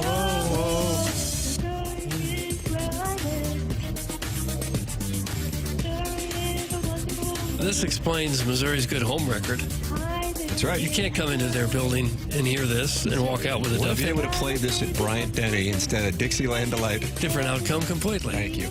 Ladies and gentlemen, Gabe DeArman joins us every Monday and Friday. He's brought to you by James Carlton of the Carlton State Farm Insurance Agency, online at carltoninsurance.net. And he's with us here on the Callier and Thompson phone lines, the Colonel of PowerMizzou.com. Morning, Colonel. After years of playing this song, how has this not caught on? Like, I've never heard it anywhere else. I don't understand. Well, the show doesn't have much of an audience, and that's probably Roman numeral number that one. Could be a contributing factor. That's just Roman numeral number one. Colonel, I was browsing that PowerMizzou.com forum, the Tiger's Lair. Doug, you ever go to the Tiger's Lair? Well, not as often as I'd like. Yeah. Well, how about this? From Gabe DeArman, posted 2 hours ago as of this morning. If I had to make an educated guess who starts at quarterback, I'd go with Brady Cook. How about that, Colonel? Give us your reasoning.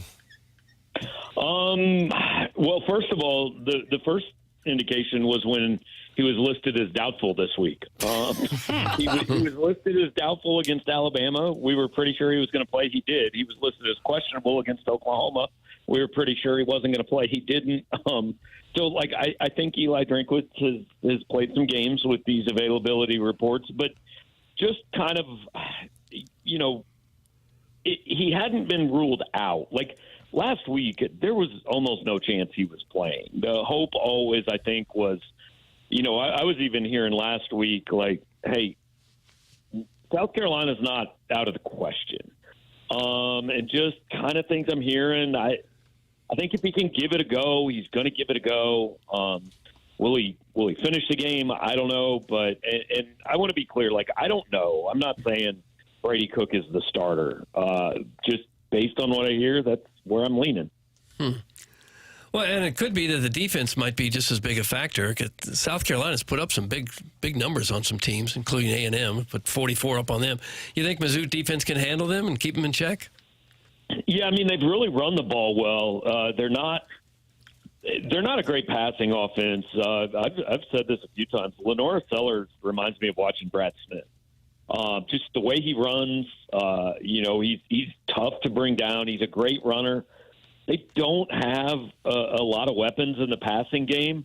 So if you can find a way to control Sellers running and Rocket Sanders, then, you know, force them to throw the football to beat you. We'll see if they can do it. Now, it's easier said than done. Not a lot of people have done it, especially here second half of the season. But, you know, I don't think that South Carolina is going to put up 40 or anything. I think Missouri will have a shot, but the South Carolina defense is the bigger concern to me than the offense. I was watching your podcast, Gabe, with the South Carolina 24/7 sports beat writer, and getting his perspective on the game. And you made the observation that if Missouri keeps games close, as of the last couple of years, it has been to their benefit. It is a team that has found a way to win. Whereas on the other side of things, South Carolina has run into problems. We saw it in a game against LSU that they really probably should have won. I don't know if you can say that about the Alabama game, but it certainly was there to tie when they missed a wide open receiver. They might have been tight end for the 2-point conversion. So your thought process in that conversation was if Missouri can be lurking going into the fourth quarter, that's all that they can ask. Your thought process on the two teams and their approaches and the way they play in tight games. Yeah, I mean, South Carolina's healthier right now. They're playing better, so if they're at home, they really think they owe Missouri for 5 straight losses, you know, in this series. So I guarantee they're going to be geared up. Fan base is going to be geared up. So given all those things, if I'm Missouri, I'm going just get me to the fourth quarter with a shot. And I really do think like this team just believes it's going to win when it gets in those situations. And I don't know if that's a thing that plays out or not, but they've done it a lot. I remember we had the same conversation going into the Auburn game. At that point, Missouri was 6-0 in one-score games in the last 2 years, and Auburn was 1-5. And what happened? They got in a one-score game. Missouri found a way, and Auburn didn't. So, yeah, I think if you're Missouri, you just say, hey, get me to 10 minutes in a one-score game, and I'll take my chances. I'm assuming Mizzou's practices are still closed, so you can't see who all's playing and who's not playing? Yeah, we always got to go over for like 45 minutes on Tuesday up until Brady Cook got hurt against Alabama. We have not been allowed back since, and I assume we'll not be allowed back the rest of the year. They'll probably open bowl practices. But. Well, that makes it hard to cover the team, doesn't it, at times? Or do they care? No, they don't care. No. Absolutely, they don't care. I mean, this is college football, right? It always cracks me up that the NFL, where like this is guys' jobs, and you know the NFL injury reports have to be done because media goes to practice every week. I don't know that they go every day, but they're out there on a regular basis, and they talk to there's interviews 2, 3, 4 days a week leading up to games in the NFL. College football, here's 3 guys we picked for you on Monday or on Tuesday, and then. You might get to see a stretch. You might not. We'll make that determination based on who's hurt. It's really odd, but hey, that's the way it is. We try to make people money on this program with our picks, and last week I went 1-5. So there's a lot of credibility with them. But I noticed that on Power Mizzou, your cohort Gerard Hamilton, he is 8-1 on his plays on Missouri games this year, and you're 7-2. Are you guys factoring in the spread, or are you just sharps? No, these are just straight up. Like we just pick who's going to win the game, so it's not that hard. You both are on. Well, I don't want to ruin the picks. People subscribe, Doug, so we're not going to give. No, don't do that. That's a free story. We both pick South Carolina. Oh. I picked Missouri to cover, I think. Yeah, you both have Missouri covering, but South Carolina winning. Yeah. I think I picked 24-12. This team. I mean, playing South Carolina with you don't know what you're getting out of your quarterback. Your starting center's out. It's just not a great recipe. Hey, I got a bet with Jackson here. He says there's going to be 3 or fewer teams in the college football playoff from the SEC. I think he's bat crap crazy, and I think I'm going to win $20 that he should probably pay me already. What is your opinion, Colonel?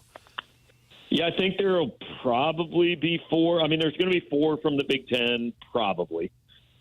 Can't be any more than 4 from the Big Ten. Like the 5th place team in the Big Ten is 6-4 Iowa. Nice. So that's out.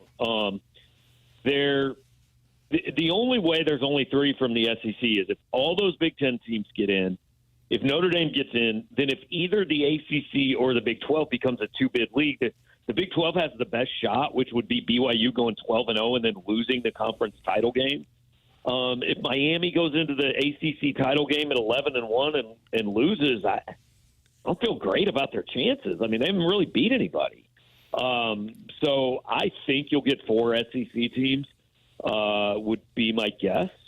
Do you think that the rankings that we saw this past weekend, college football podcast, Reese Davis, for example, stands out to me as one person who most people in our audience would recognize that name, but he's certainly not the only one. Just beside himself that Georgia would be on the outside looking in. Obviously, they control their own destiny with getting Tennessee and Georgia Tech to finish the season.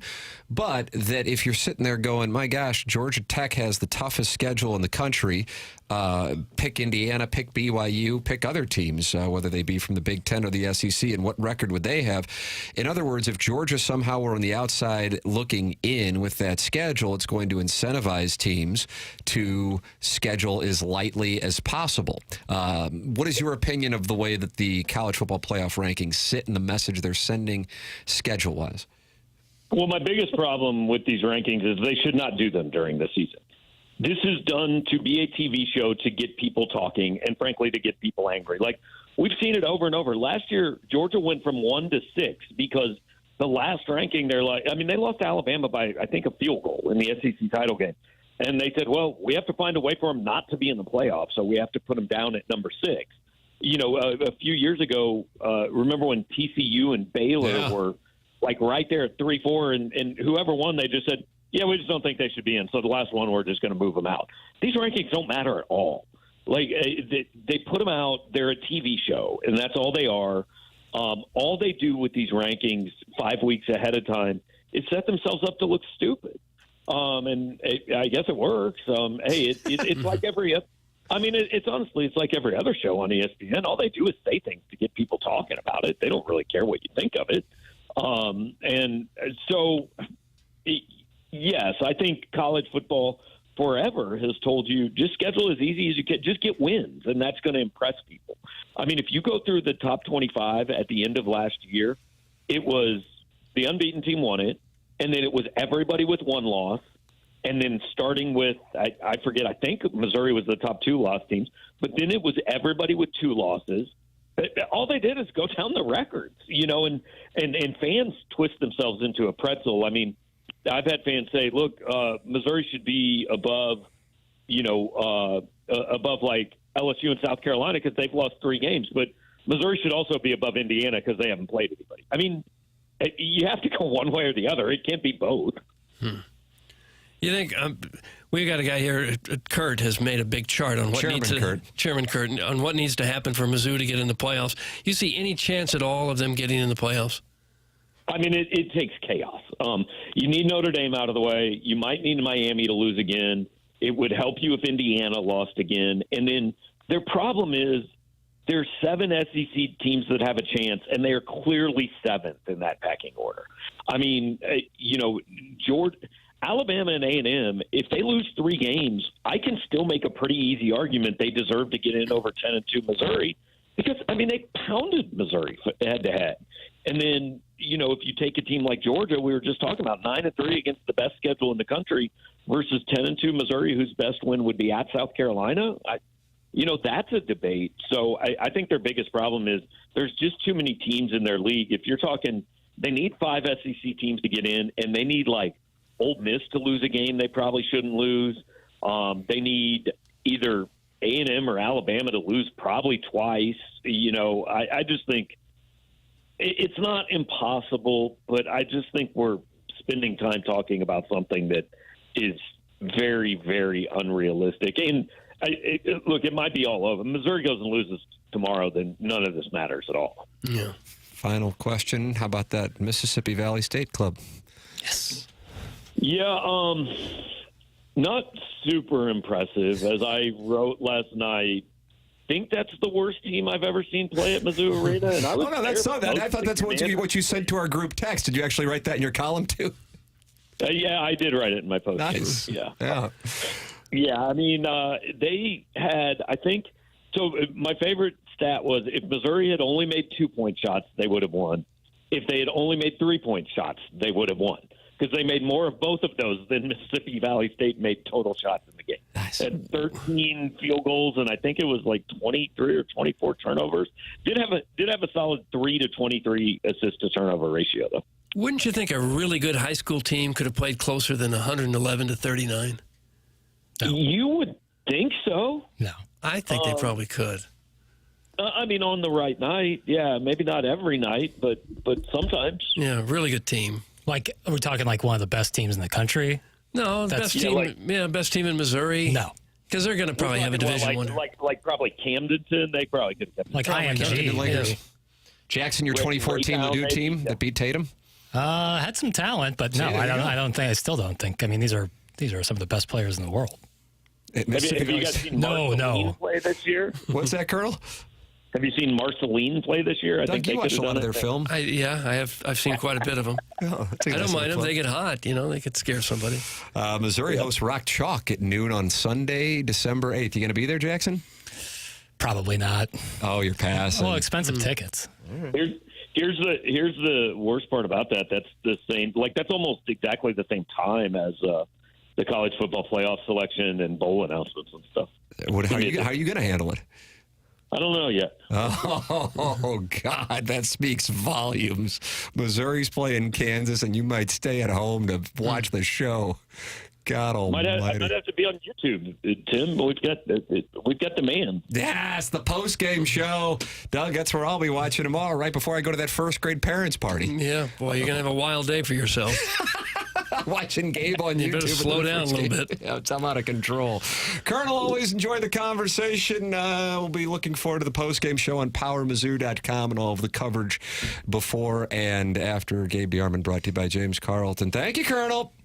All right, thanks, guys. Have a good one. All right, thanks, Gabe Gabe. DeArman, brought to you by James Carlton, Carlton State Farm Insurance Agency. He's online at carltoninsurance.net. He's my insurance agent. He has 394 5-star reviews. That's like a couple weeks old. I bet he has more than that now, Doug. Over 400, no doubt. Yeah. I think it might be right around 400 on the nose. Okay, good. 400 5-star reviews for James Carlton and his team in Webster Groves. This one from Lauren Bryant, friend of the show, obviously. Today I had the pleasure of meeting with James Carlton and his team at State Farm in regard to an event I work with through the American Cancer Society from the very beginning. James was incredibly supportive and enthusiastic about our mission. His dedication to community involvement truly sets him apart. James provided invaluable assistance by offering generous financial support. If you're looking for an insurance agent who goes above and beyond to support local initiatives, look no further than James Carlton. We're incredibly grateful for his partnership and look forward to collaborating with him again in the future. He's a wonderful person, a wonderful agent who runs one hell of an insurance agency. Make the switch. They do all the paperwork for you. Just go to carltoninsurance.net or call 314-961-4800. Jackson's 6-shooter coming your way. The Design Air Heating and Cooling email today coming your way. Then BK and Ferrario at 11 o'clock. The program is TMA. It's presented to you by Brown and Crouppen on 101 ESPN.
This is Action Jackson with a Sports Center update brought to you by Saliga Heating and Cooling. The Blues lose last night, off today. They'll be back in action tomorrow as they take on the Boston Bruins. It's a noon puck drop, 11 a.m. pregame right here on 101 ESPN. That was another Sports Center update brought to you by Saliga Heating and Cooling, an independent American Standard heating and air conditioning dealer.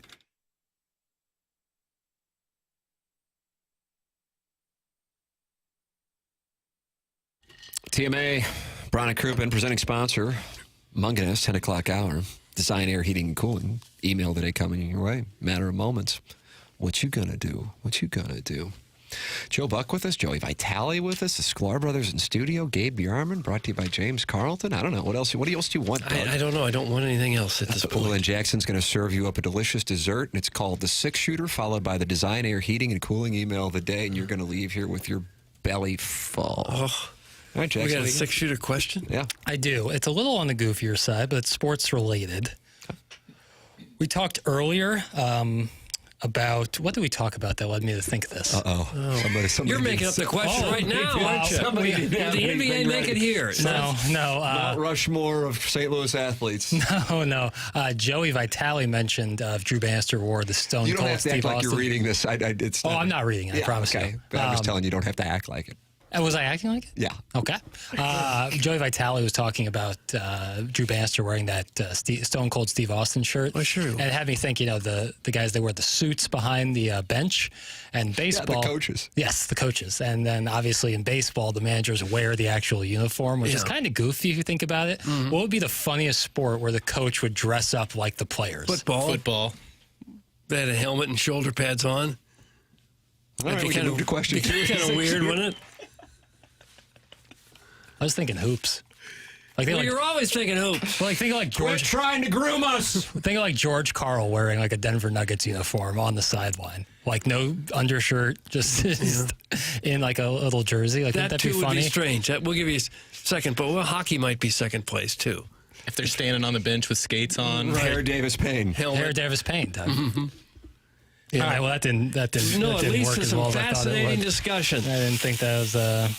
I'm starting to think the 6-shooter doesn't exist. The 6-shooter, I just have so much, and some of it is So that was the lead. That tells you the kind of surplus of questions that are sitting in the... All right, fine. Then I'm going to do it. I've been waiting to do this one. Oh, here we go. Do you think that baths get an unfair public assessment? Is taking a bath an acceptable form of bathing, or is it simply soaking in your own filth? Doug's going to walk out. What in the world? And then who do you think is the most famous or powerful person who takes regular baths? I'm actually going to walk out. How would we know who takes a bath? If you had to guess. As opposed to a shower. Well, if you had to guess. And then do you think baths are an acceptable way to bathe? Well, of course. I don't know. Some people think that you're just sitting in your own filth. It's like a relaxation thing, not necessarily like a way to clean yourself.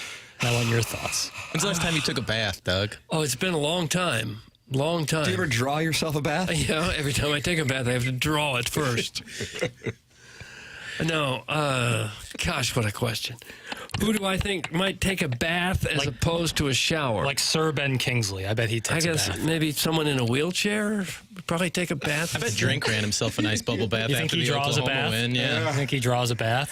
Who's the college football coach who wouldn't use soap after a loss? Oh, that was Syracuse coach Fran Brown, I think is his name. Mm-hmm. There's a president got stuck in a tub. Yeah, Bill Taft. Yeah.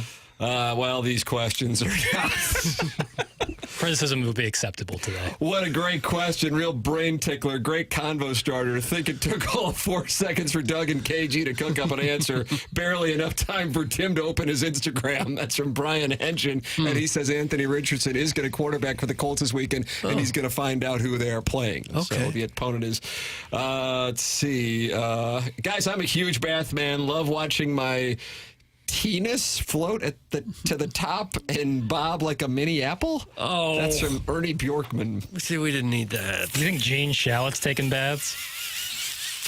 Is he still alive? Yeah. He is? Probably. He didn't want to get that hair wet. He'd I bet be he would 100 sit in the years bath. old, wouldn't he? He's 98, and I bet he takes a bath. He went to U of I. What made you think of Gene Shalit? I'm looking up famous old people, and I'm seeing if I think that they... He's at the top of the list. Just cruising into the weekend. They have a walk-in bathtub, probably. Yeah. Oh, so Jackson watched Saltburn again last night because he has a soft cow for Barry Keoghan and let it seep his way into morning sports talk radio. Nice work! Some Carlos Spicy Wiener. I'm not... Did you watch Saltburn last night? No. Do you have a soft cow for Barry Keoghan? I love Barry Keoghan. Yeah. Do you? Carlos Of course, Spicy dating Sabrina Carpenter, and he's a wonderful actor himself. Yeah. But that would not cause any soft cows, nor was it the catalyst for this question. Kim Jong-un bathes in the tubs of his servants' tears. Real talk. That's from Sweet Sweet Kai, who's working on the fairways in Martha's Vineyard. Okay. Jackson's buddy. What about like Bill Shatner? You think he's taking a bath?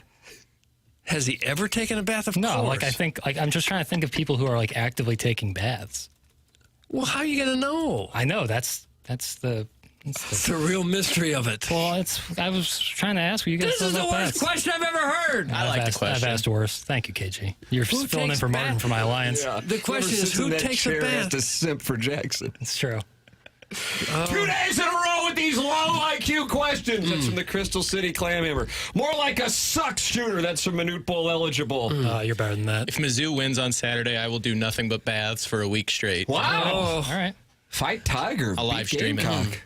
Well, one place you'll never take a bath is at Munganess St. Louis Acura and Munganess Burkhardt Alton Toyota. Beautiful segue. No baths taken there. You're going to get a great deal, whether you're looking for a new or a used car, or if you need your car serviced. You didn't have to buy it there to get it serviced there. And once you go through the service operation there with Ryan Seiberg at the helm, you'll say, why would I ever take my car anywhere else? That's what I do. Once you have a car guy, it's just gold. You know that this is exactly where you're going to go, whether you need a service or a major repair. Munganess Alton Toyota or Munganess St. Louis Acura, either place will just take fantastic care of you. They even supply us with a secret phone number straight to the muckety mucks. 314-252-0029. You did not write it down. Here it comes again. 314-252-0029. The Muckety Mucks always want to be accessible to the listeners. That's Jamie Burkhardt and Peter Munganess, and of course Ryan Seiberg in the service department. They will take great care of you as they've taken great care of us. You ought to check out their websites to take a look at the cars they've got there too. stlouisacura.com and altontoyota.com. Great dealerships. We use them. We have for years, and we will continue to. Munganess St. Louis Acura and Munganess Burkhardt Alton Toyota. Doug, these texts are coming in, and they are not happy. I'm sure they're sharp. not. Libby Jack Probs doesn't put his hand over his heart during the anthems. Baths. What a dildo. That's from our Milagro Tequila Listener of the Year, Chairman Steve in Wildwood. I got a page 6 article of celebrities who've been photographed in the bath. A lot of stars. Can we hear a few? Is it for a show or something? Sprinkling. Ricky Gervais was in the bath. Mariah Carey. January Jones. January Jones from Mad Men. Yeah. Justin Bieber. FKA Twigs. Floyd Mayweather. A lot of stars here. J-Lo. Ooh, that gives you something to do this weekend. And we were supposed to know these names? No, I'm not. It wasn't like a quiz. I was just thinking, like, who do you think would take it? Like, take a look and they're like, I bet they'd take a bath. How can you tell? Well, that was the question. Jack Lemmon and Hugh Beaumont used to play Mash the Castle Towers in the bath. I think there's a video out there. It's from Hugh Beaumont's giant flesh bath. Isn't that Ward Cleaver? Yes, it was. Don't you think Jack Lemmon would have probably been with, what was his part? Who's Walter Matthau. Walter Matthau. Don't you think they probably... Just because guys are friends don't mean they sleep together. Wasn't Walter Matthau in Shampoo, though? Doug? I don't know. Who was in Shampoo? That was Warren Beatty. Warren Beatty. He probably took a bath. He took the high hard one up against a tree in West Virginia, right? No, that was Ned Beatty. Oh. Yeah, that was Ned. Well, his brother took the high hard one. Warren Beatty is the one who slept with every Hollywood starlet in town. Right. Allegedly. Yeah. He was supposed to be in Boogie Nights. Who was it? Burt Reynolds? He was supposed to be. Is that right? And then him and Beatty couldn't come to agreement on it, and so it went to Burt Reynolds. That's a good little fun fact there. See, nice. the bath segment paid off right there at the end. And it was supposed to be, it was theorized it was going to be Leo DiCaprio, not Mark Wahlberg. Really? Oh, wow. Is that right? That is inside scoop. But what film did Leo do instead? Titanic? Indeed. Not that. Doug, you're learning things here in the bath segment. The bath segment, it's a hit. Send your emails in. Design, Air, Heating, and Cooling email today coming your way next. This is TMA presented to you by Brown and Crouppen on 101 ESPN.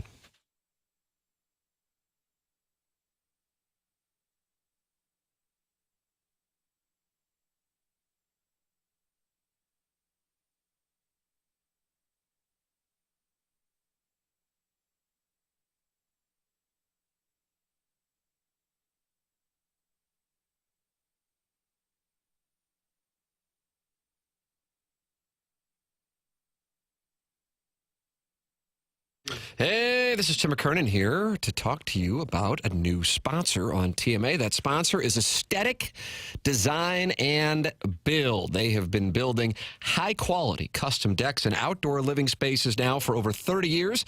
Dan and his team have a showroom in Chesterfield Valley, and they walked me through all of the different types of custom work that they are capable of doing, from a full-on custom deck, adding on a pergola, or even looking to shade your covered patio with retractable screens. They really have answers for it all. Now, the best thing that they do is they don't take the high-pressure sales route or come back weeks later with those gimmick discounts. They encourage you to go out and do your research. They are confident that once you compare the work that they do with what else is out there, you will see that they are the better choice. It's Aesthetic Design and Build. The website is aestheticdesignandbuild.com, or call them at 636-532-5008. I've gotten to know Dan and his team, think the world of them. They've been to my house to take a look at possibly doing some work with us. They're online at aestheticdesignandbuild.com, 636-532-5008, aestheticdesignandbuild.com. Let them know I sent you their way.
Loverboy, red leather pants. Think about it. TMA presented to you by Brown & Crouppen, Munganess, St. Louis Acura, Munganess, Burkhardt, Alton Toyota. 10 o'clock hour, ladies and gentlemen. It is time for the Design, Air, Heating, and Cooling email of the day. Okay. Buck Swope and JV golf coach tied at 4. My cousin Vinny's got a win in there. I think Alan Dadeville's got one, too. Let's see what we got here, Doug. 40-year-old hockey player logging 30-plus minutes jumping Jehoshaphat's. Tim does 4 hours every day, and he's the best. And that's why the filtering of my emails is an insult to Tim. Nobody reads/edits on the fly better. Nobody!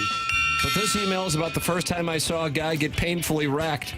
My buddy Floyd's dad had a new boyfriend that didn't want to go all the way. Oh. After 2 hours of him griping about being all backed up, my buddy Butchie had flat out had it. All of a sudden, Butchie drops to one knee like a romantic proposal. Then just starts going to town on Mr. Doug, do you pronounce this Kaczynski's? This got through the filtering system? This is not a sports-related email. Chairman? You wanted Butchie, you got it, Doug. Oh, I didn't want Butchie. Mr. Kaczynski's family jewels. He looked like Ken Norton Jr. pounding the goalpost. Well, Rob Bass hit the nail on the head because it was joy and pain, sunshine and rain. And by rain, I mean the ottoman was soaked. Oh, gosh. That's from Finn-ish, has a middle name with an initial of N and then the last name Zidom. Finish in Zidom. In 2002, I purchased domain names for several potential websites in hopes of cashing in one day. Here are some website names I'm looking to sell for the low price of $15,000. First, we have billetdads.com. Do you want to tongue kiss a married guy who recently found out that his wife hooked up with a 19-year-old hockey player? The most vulnerable, soft-bodied dads are waiting to snuggle you like a Frank Haith body pillow. What? Up next, check out onlywalruses.com. This site automatically redirects to the TMA subreddit page so you can find a blubbery neckbeard who can only achieve an erection when he hate listens to a local radio show. It's kind of a niche kink, but there are dozens of these unemployed sads lurking online. Is that not for you? Well, maybe bourbonguy.com is more your speed. This website contains complete instructions to make literally everyone you know dread being in your presence as you shoehorn a condescending tidbit about your refined whiskey palate into every single conversation. Also available in other classic insufferable personalities like Soccer Guy, Barbecue Guy, and Craft Beer Guy. I tried to purchase goodorbad.com, but Jackson beat me to it. He has reviewed 4 things so far. Wild Hogs, good. Hot Mustard, good. The Communist Manifesto, good. Stephen Wildwood's latest mic drop, bad. That's from the JV Golf Coach. JV Golf Coach. Happy Friday, lads. Dougie fresh looking dapper as ever today. Save some tail for the rest of us. So to be a fly on the wall at Cousin Joey's hard-nippled holiday party. Maybe Chairman Kurt can squat in the bushes and live stream through a window and then get invited inside to bartend and then get invited to 7 Minutes in Heaven with one of the billet moms. Fridays always got room for Bruce Hornsby. But whatever happened to the range? I like to think they started a Wild Hogs type of group and toured the country on their Harleys looking for a pale-faced lone wolf to join the band. Cheers, that's from my cousin Vinny. My cousin Vinny. You can act like a man, my Italian-American father yelled at me, and he was right. A man admits when he was wrong. To our sweet Hoosier Queen Janet, you were right. I was in St. Louis for a wedding recently, and I gotta say, downtown was buzzing. We had a break between the ceremony and reception, and there were at least 15 other people downtown on a beautiful Saturday at 2 p.m. Sure, 5 of them asked me for money, 3 tried to stab me, and the other 7 were zombie employees at Ballpark Village who looked upset and confused, and we came in for a beer to watch the Florida-Georgia game and kill some time before the reception. We were starving, so thank God we found the new standalone anti-hand that is driving the St. Louis commies mad. Well, back to this hellhole with mountains, lakes, and nearby beaches. That's from Mario in Charlotte. P.S. Lock of the week, Gamecocks -13. I'll be there to report back. Suck it, pale guy for Harris. Oh, Mario in Charlotte. You're known as Pale Guy for Harris? When did I turn into Harry Sisson? Was that how you pronounce it? Wait, I voted blue like half the country. A little less than half. Yeah. Depends on the year. Well, it always depends on the year. Thank you, Doug. Nice, a common ground.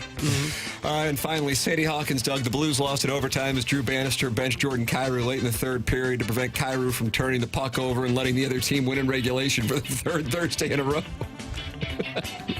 Because Bannister didn't want to be sitting here again talking about the same things. Mizzou Hoops beat the worst team in Division I by 72 points, but I think the lead is that Mr. GoodOrBad.com, Libby Jack, thinks Wild Hogs is good. When told the picture had a 14% approval rating on Rotten Tomatoes, Jackson defended his pick, saying, that's why you go to GoodOrBad.com. And, quote, it had too good of a cast to be 14%, end quote. Right, because Hollywood never packages past their prime stars with trash lowest common denominator scripts.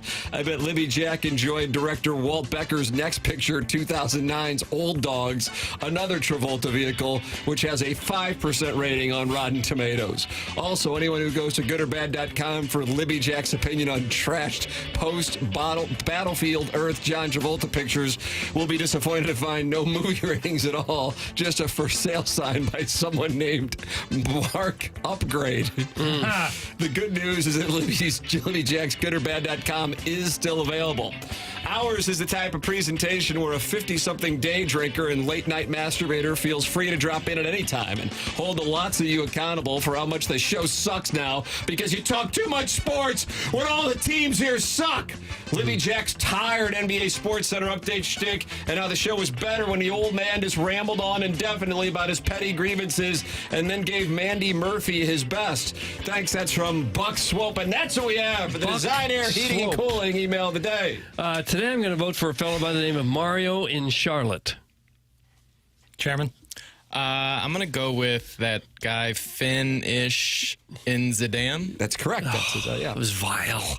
I'm going JV golf coach. I'm going with Mario and Charlotte. Doug, we have an alliance. Congratulations. Mario has won the Design Air Heating and Cooling email that he's dangerous. He's the kind of guy who can put a run together. Keep an eye on him. That's going to be fun to watch. He's the kind of guy smart enough to know that Design Air Heating and Cooling is where you ought to call if you have a problem with your furnace or air conditioner. Now we're thinking about furnaces.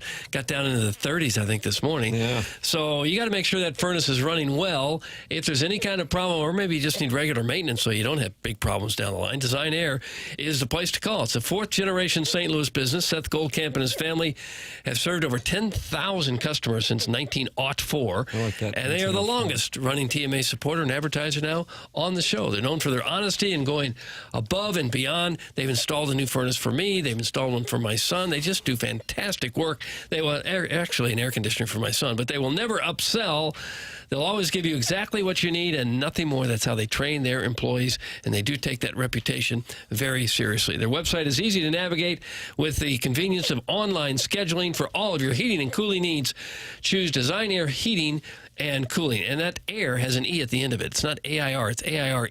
So when you go to the website, don't forget the E. Follow them online at designair.net, and that's designair.net. There it is, Design Air Heating and Cooling, longest running sponsor here on TMA. Time for us to shut it down. BK and Ferrario up next at 17 for Jackson Burkett, Chairman Kurt, Martin Kilcoyne, my brother Kevin, Douglas Elvin Vaughn. I'm Tim McKernan. This has been The Morning After, presented to you by Brown and Crouppen on 101 ESPN.